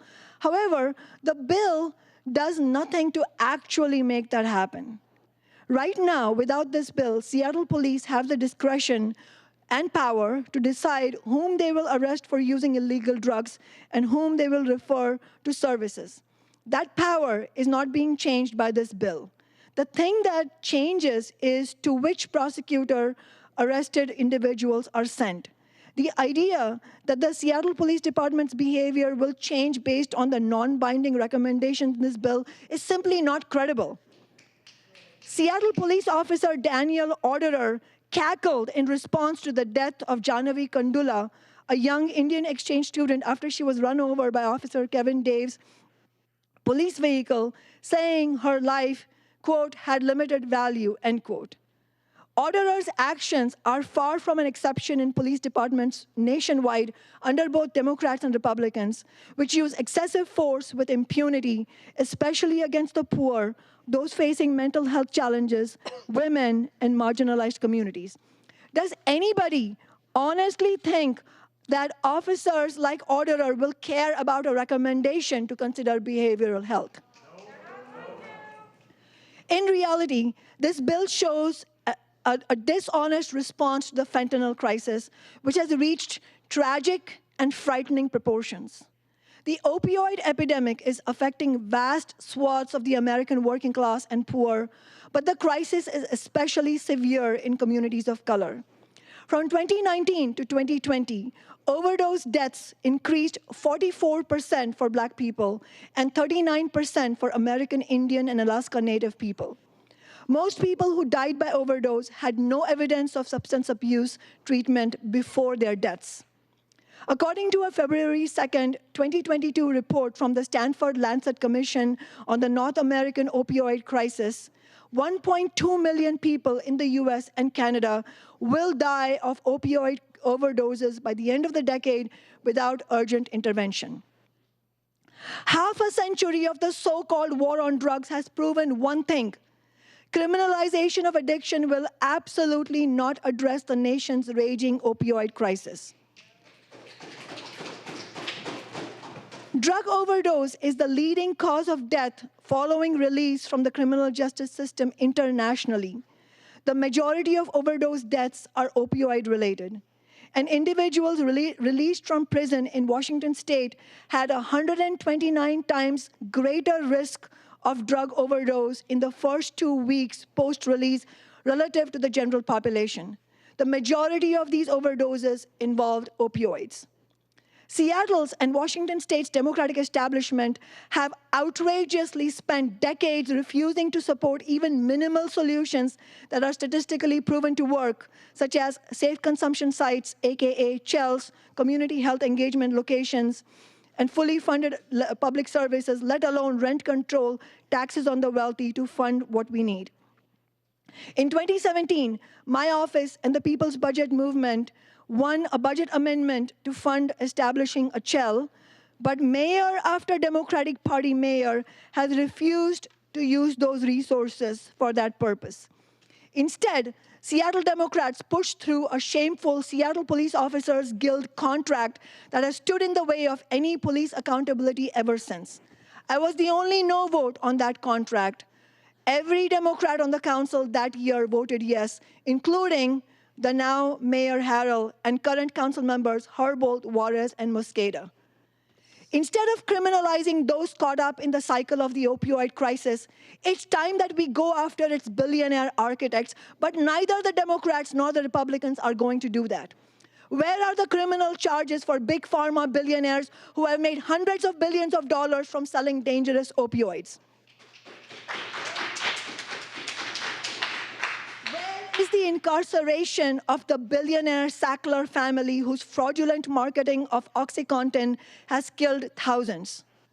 The opioid crisis and the pharmaceutical industry's role in it, and the refusal of the Democrats in Washington state and in Congress to fight for Medicare for all, help demonstrate the failures of the for-profit healthcare system and of capitalism itself. The need to prescribe as much of their product as possible in order to increase profits for their billionaire shareholders puts these drug companies in direct opposition to the interests of ordinary people. That is why, as a socialist, I believe that the big corporations should be taken into public ownership under democratic workers' control.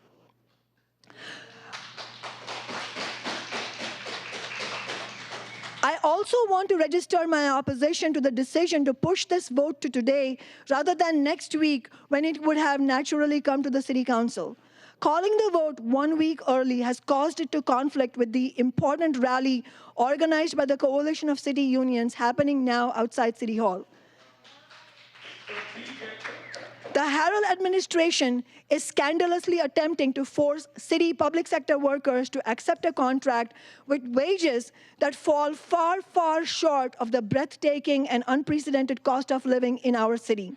I urge any media here covering today's vote to also talk to the essential city workers fighting for a decent contract. The so-called war on drugs was created as a weapon aimed at reestablishing the mythology and stigma of black criminality that has been a core ingredient of the racist narrative in the United States. It was also a direct attempt to undercut the radicalization of a generation of black youth coming out of the black liberation movement of the 1960s and 70s, and to prevent them joining in solidarity with radical-minded white youth for a multiracial working class fight back against the ruling class. The war on drugs ravaged entire communities and only helped exacerbate the opioid crisis. I will be voting no, but I also urge working and young people who spoke against this bill to sign the 2023 People's Budget Campaign petition that community organizers from my office are circulating. The rich have become even richer. Seattle has more billionaires than any other US city. The People's Budget this year is demanding that the Amazon tax, which our Tax Amazon movement won in 2020, be increased to fully fund services, housing, and jobs. Winning that People's Budget demand is the most immediate task of activists and union members in the next couple of months here in Seattle. But in addition, working people need to fight to force the Democratic establishment to fire Seattle Police Officer Orderer, who is the vice president of the Police Officers Guild, and Mike Solon, the president of the Guild.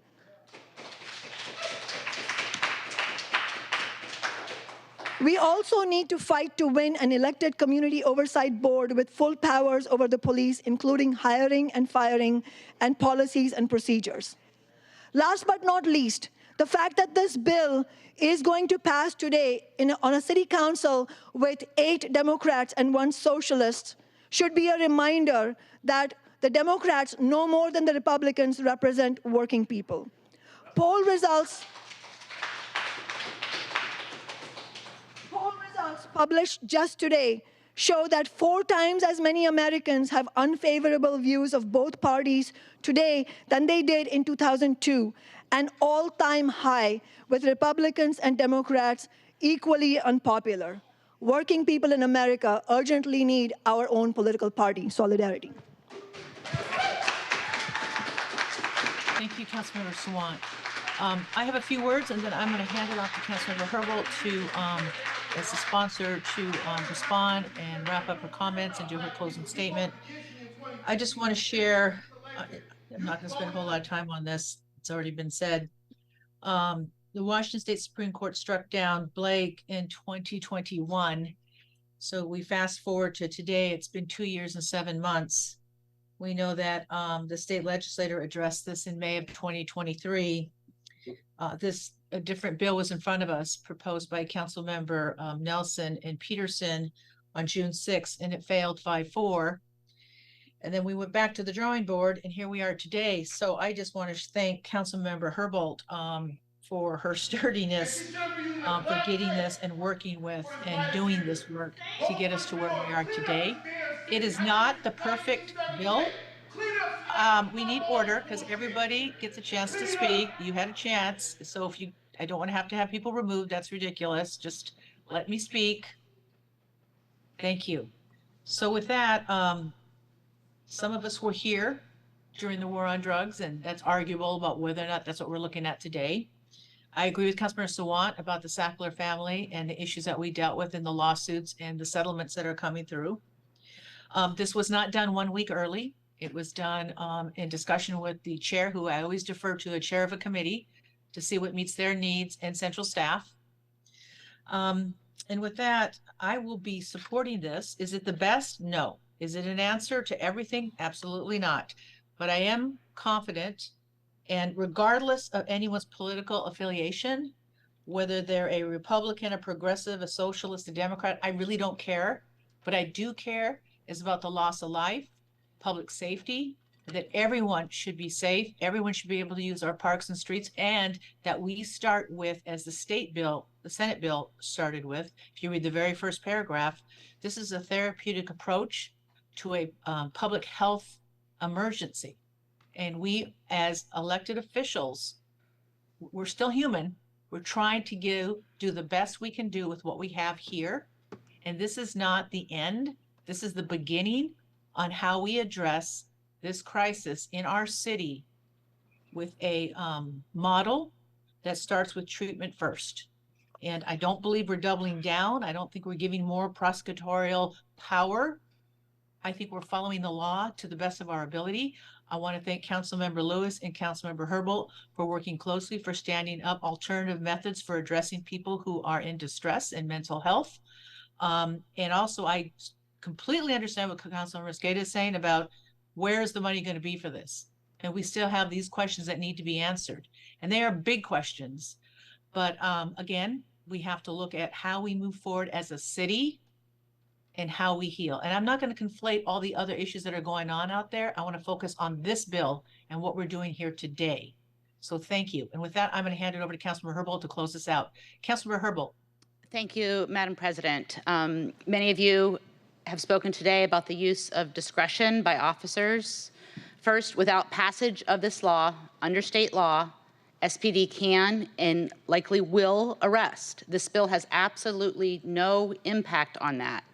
Secondly, officers exercise discretion every day with decisions full of implicit bias in their law enforcement choices. The threat of harm analysis is intended to be guidance for how to make the discretionary decisions law enforcement would otherwise make under the authority of the Blake fix. This legislation does not add discretion, we are narrowing it. And without passage of this law limiting arrests, I believe more harm would be done, not less. Officers have mostly unfettered discretion. The threat of harm analysis, again, is intended to rein in that discretion that will otherwise be permitted under the Blake fix if this law is not passed. It is intended to help officers mitigate their own implicit bias, and if implemented correctly, the entire cohort of people who are not at risk of harm to others, yet otherwise eligible for arrest under state law, will instead, by this law, be diverted to pre-arrest with no criminal legal system involvement. That is not something that is contemplated by the Blake fix, and without passage of this law, it wouldn't be contemplated. Again, this desirable outcome is already, in some ways, city policy, but only by budget support of LEAD and the relationships that LEAD has facilitated with individual leaders of SPD who are supportive of LEAD. This Seattle bill will enshrine what has primarily been a funding policy, will enshrine this approach in city law and in city policy. LEAD reports that a U.S. research team has found that LEAD's benefits have been distributed proportionately to BIPOC participants. This bill supports building this approach into Seattle's legal framework for responding to drug activity. We believe it's possible to create a diversion system that actually advances race equity. Sometimes as a legislator, you have to be able to say no to get to a better version of yes. In June, a majority of this council said no, And that created a path to a bill that creates guidance for discretion, guidance that would not exist without this bill. All the while, arrests could continue under the Blake fix. It also includes a clear statement to prioritize the use of diversion that would not exist without this bill. I agree with those of you who say that this law isn't a solution. I never thought it was a solution. It is one piece of policymaking that for the first time ever, pre-arrest and pre-booking diversion are enshrined in the law of Seattle as the preferred approach. To those of you calling for other interventions, I just want to, for the record, note that last month, this council passed $1 million in funding that I proposed to support Treatment in Motion, a mobile medication vehicle at 3 additional locations with a capacity to serve up to 360 more people each day. And next week, I'll be hearing legislation in my committee to appropriate $7 million in support of Mayor Harrell's $27 million investment announced in his April executive order. And this $7 million will support an overdose recovery center. So Health 99, the fire department's overdose response team, has a location to actually take people after non-fatal overdoses to recover, get stabilized on medication, and access resources. As Councilmember Lewis mentioned, the 911 Community Responder Program is being launched next month. And further, for the record, to my colleagues referring to safe consumption site funding, the council's $1.5 million for a safe consumption site was already allocated by King County Public Health in 2021. And the King County Public Health did so consistent with the advocacy agreement that funds could instead be spent for something other than a bricks and mortar facility. The funds were sent to Evergreen Treatment Services, the People's Harm Reduction Alliance, and for a broader scope of harm reduction investments than previously provided at locations where drug users receive services. And I want to quote from Yes for SCS's 2020 letter. Supervised consumption services implemented at existing low barrier social service locations is an evolution in strategy for local SCS operation and an acceptable alternative to a standalone site that is practiced internationally. It's likely to serve more people and is supported by data. Through its public health contract, the City of Seattle Human Services Department can move the available $1.5 million in SCS funding this year to that contract. So just wanting because this issue comes up a lot, I wanted, for the record, to explain where those funds were used, and that they were used consistent with the advocacy of Yes for SCS. In closing, I want to thank Council Central staff, Asha Venkataraman and Greg Doss, as well as Newell Aldrich in my office for their work on this bill. It's been a lot. I thank the mayor's office for their availability during the process, and really whether or not this policy functions as intended is really dependent on our close watching of the data that we receive moving forward after implementation. Thank you. Thank you, Councilmember Herbold. And with that, will the clerk please call the roll on the passage of the council bill as amended? Councilmember Sawant.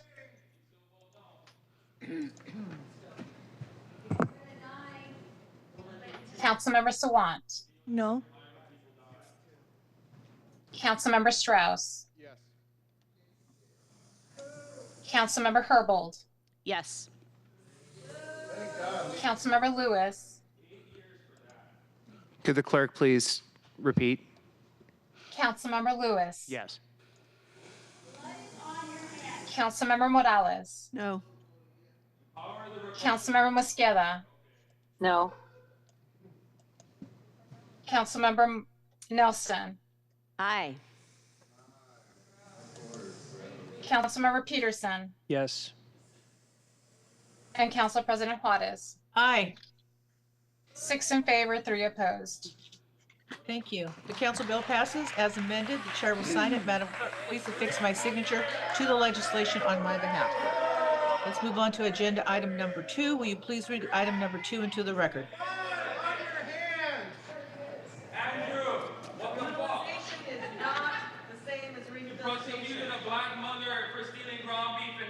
Not helpful. Item number 2, please.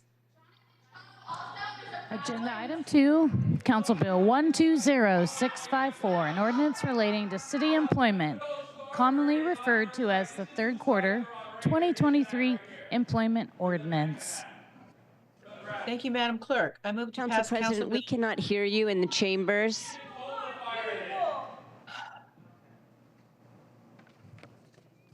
Can you hear me now?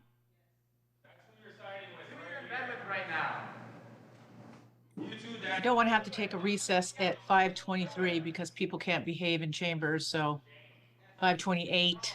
Can you hear me? Who knows? When there's a doc about this in 20 years, you guys are all gonna be knowing. Council President, I've read the title and we just need you to make the motion in a second to move this forward. Oh, okay, great. I'm sorry. We were sitting here waiting. I didn't hear. Okay, I will. I didn't know if you could hear me. I move to pass Council Bill 120654. Is there a second? Second. Thank you. It has been moved and seconded to pass the council bill. As sponsor of this bill, I will address this item. Today, we are considering the third quarter 2023 Employment Ordinance. This is a regularly quarterly ordinance that is reviewed and authorized by the Seattle City Council. Karina Bull on central staff has thoroughly reviewed this legislation. Her analysis has been available online. If passed, this legislation would do the following 4 things. The fuck are you crazy about, Lewis? You think we don't see that fucking grand? Fuck you, you murderer! God damn! You did so much good for the community, you're gonna end it like this? Running like that? This is your last thing you're gonna do? If passed, this legislation would do 4 things. Number 1, return 7 positions to the civil service system which no longer meet exemption criteria. Number 2, exempt 1 position from the civil service system per municipal code. Number 3, adjust salaries of 2 titles to match current rate of pay. And 4, establish 3 new titles for the community crisis responders within the Community Safety and Communications Center. Are there any comments? Not seeing any comments and none from me. Will the clerk please call the roll on the passage of the bill? Councilmember Sawant. Yes. Councilmember Strauss. Yes. Councilmember Herbold. Yes. Councilmember Lewis. Yes. Councilmember Morales. Yes. Councilmember Mosqueda. Aye. Thank you. Councilmember Nelson. Aye. Councilmember Peterson. Yes. And Council President Juarez. Aye. 9 in favor, none opposed. Thank you. The bill passes. The chair will sign it. Madam Clerk, please affix my signature to this legislation on my behalf. Let's move on to item number 3. Will you please read item number 3 into the record? Agenda item 3, Council Bill 120655, an ordinance relating to city employment authorizing execution of a collective bargaining agreement between the City of Seattle and the United Association of Journeymen and Apprentices of the Plumbing and Pipe Fitting Industry, Local 32. Thank you. I move to pass Council Bill 120655. Is there a second? Second. Second. Thank you. It has been moved and seconded to pass this council bill. As sponsor of this bill, I will address this item again. This ordinance authorizes the mayor to implement a collective bargaining agreement between the City of Seattle and the United Association of Journeymen and Apprentices of the Plumbing and Pipe Fitting Industry, Local 32. This is a 3-year agreement on wages, benefits, hours, and other working conditions from January 1st, 2022 through December 31st, 2024. It will affect approximately 170 city employees. With that, are there any comments?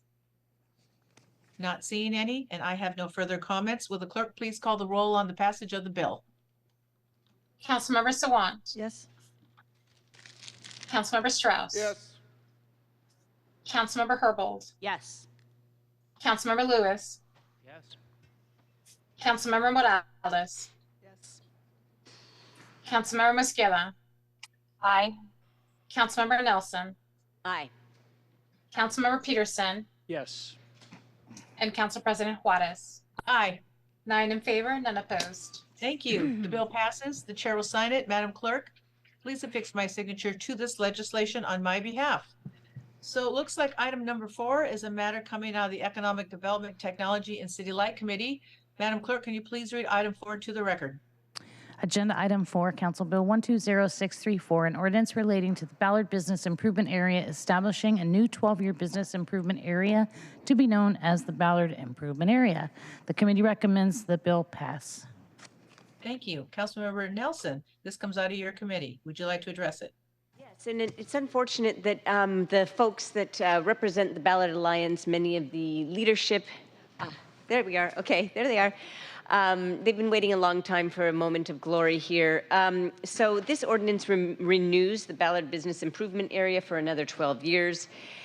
As we heard in committee, nearly 65% of the ratepayers have approved this renewal, which essentially keeps the assessment formula the same, albeit updated for inflation, and the ordinance makes some changes to the BIA boundaries, including adding additional parcels that are part of the Ballard's primary mixed-use core, adding a secondary service area comprised of the 5 Ballard blocks parcels located southeast of the primary BIA service area with limited services and assessed at a reduced rate.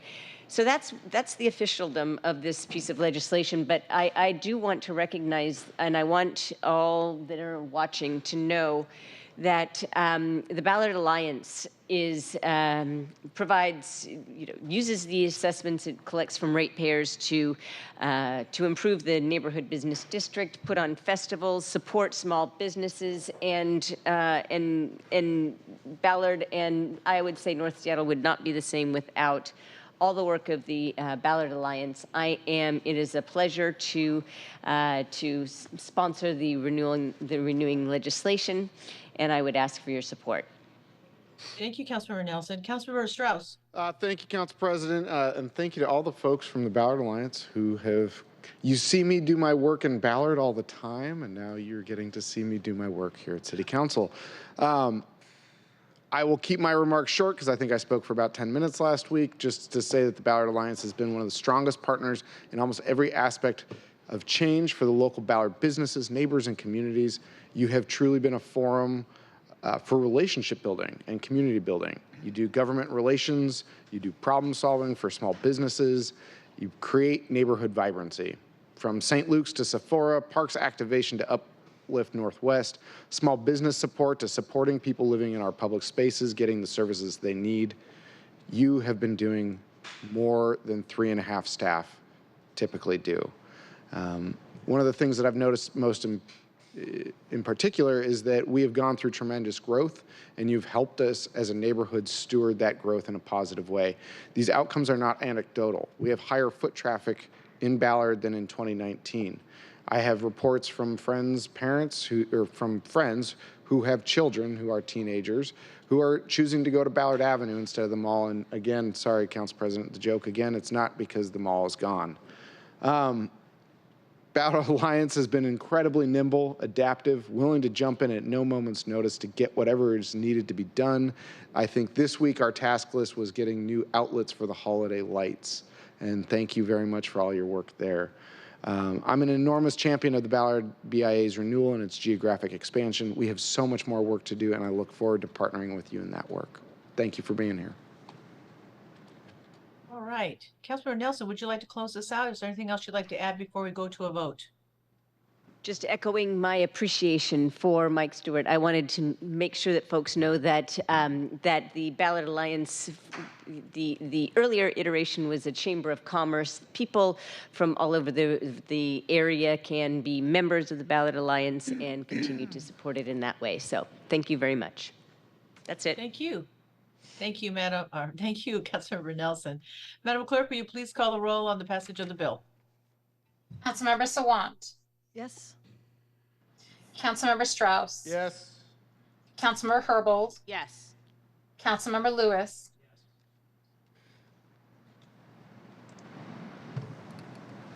Councilmember Lewis. Yes. Thank you. Councilmember Morales.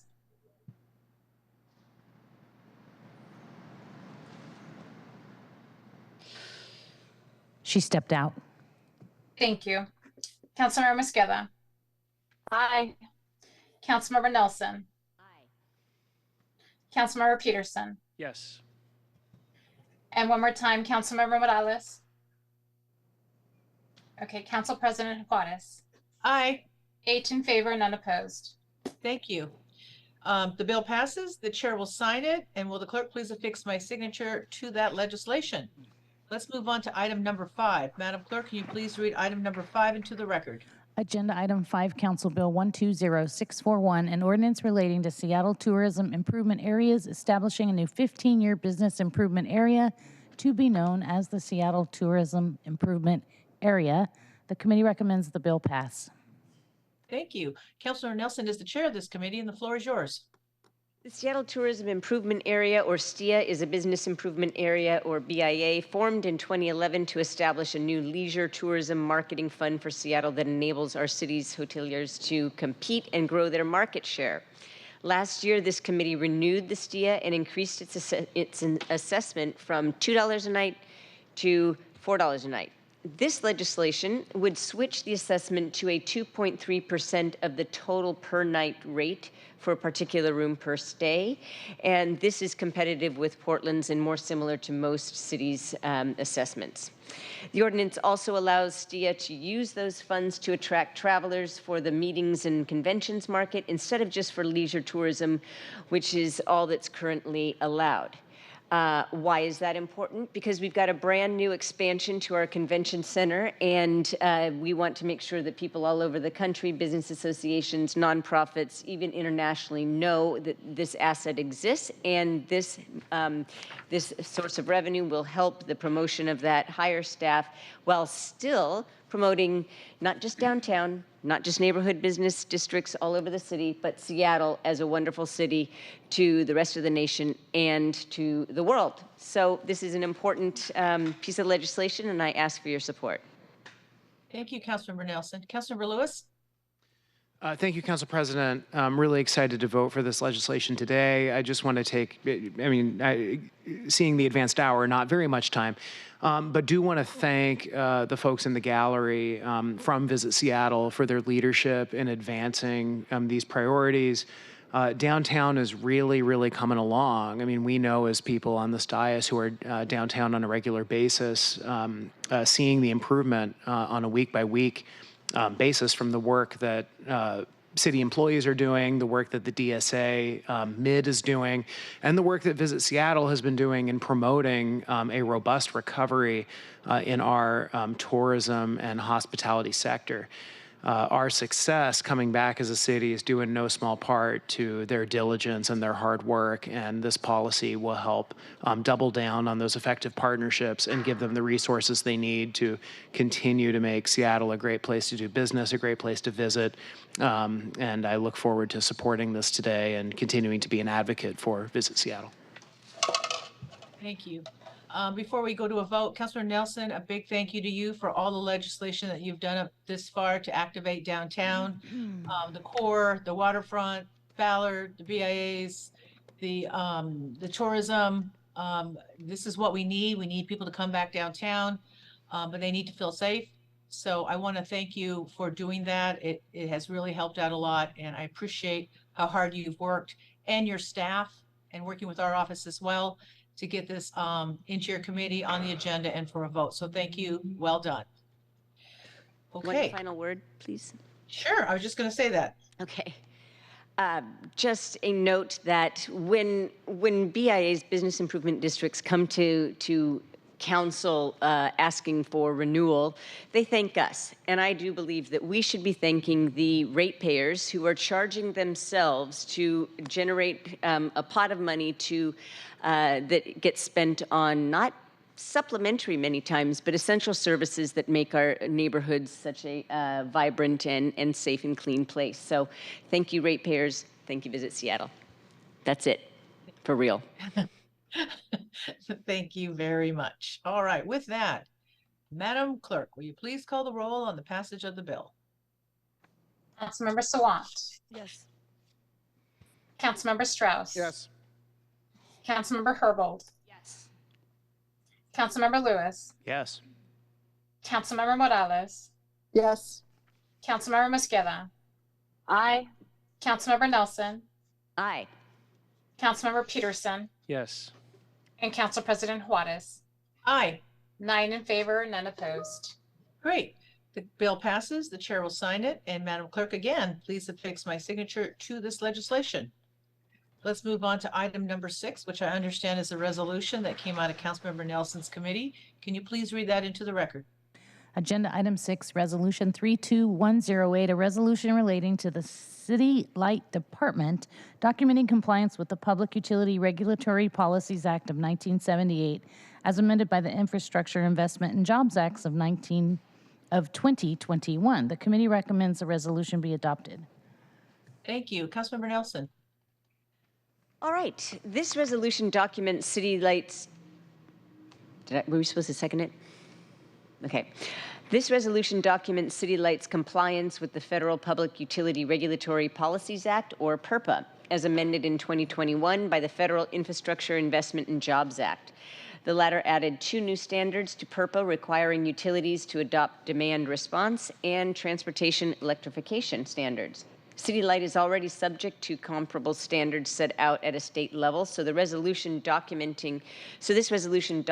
that City Light is indeed in compliance with federal law, and this passed out of committee unanimously. Thank you. Are there any comments? Not seeing any. I'm guessing Councilmember Nelson, you're good and we can go to a vote? Yep. All right. So with that, Madam Clerk, will you please call the roll on the legislation? Councilmember Swan. Yes. Councilmember Strauss. Yes. Councilmember Herbold. Yes. Councilmember Lewis. Yes. Councilmember Morales. Yes. Councilmember Mosqueda. Aye. Councilmember Nelson. Aye. Councilmember Peterson. Yes. And Council President Juarez. Aye. 9 in favor, none opposed. Thank you. The resolution is adopted. The chair will sign it. And Madam Clerk, please affix my signature to the legislation on my behalf. Let's get us to item number 7 out of Finance and Housing, and it is out of Councilwoman Mosqueda's committee. Can you please read item 7 into the record? The report of the Finance and Housing Committee, Agenda Item 7, Resolution 32109, a resolution approving the Seattle Housing Authority's use of certain excess revenues from the sale, lease, or other disposition of property in the Yesler Terrace Redevelopment Area for the provision of services that benefit the residents of the community. The committee recommends a resolution be adopted. Thank you. Councilmember Mosqueda. Thank you very much, Madam President.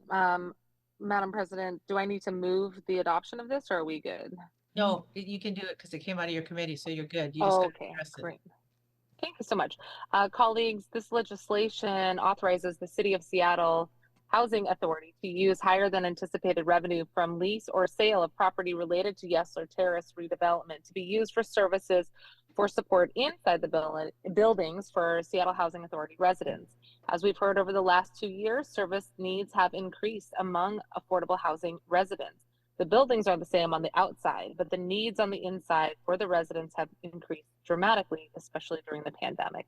I'm very appreciative of all of the work that we've done in partnership with the Seattle Housing Authority under Director Brandon and his team, and their proposal here to creatively use these higher than anticipated revenues to support services for needs of the residents inside Seattle Housing Authority buildings. Thanks as well to Erin House, Chief of Staff in my office, for her work to shepherd this through, and to central staff. You good? That's it, Madam President. Oh, okay. I'm sorry.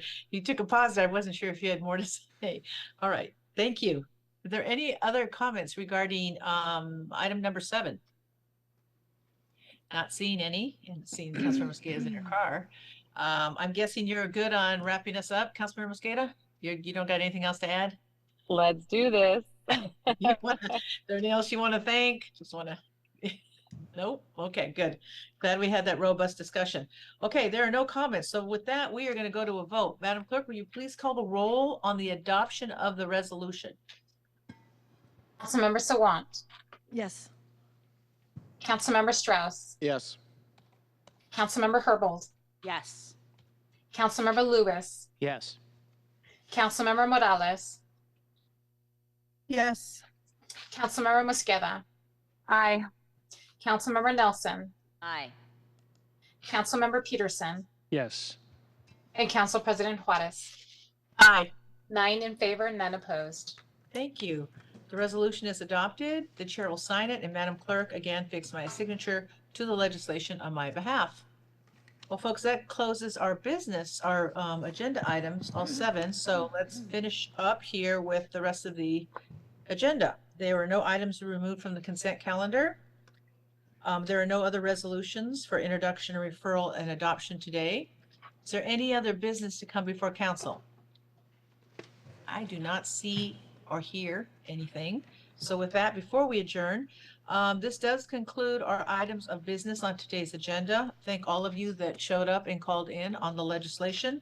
The next regularly scheduled city council meeting will be held on Tuesday, September 26th. And with that, thank you all. We are adjourned.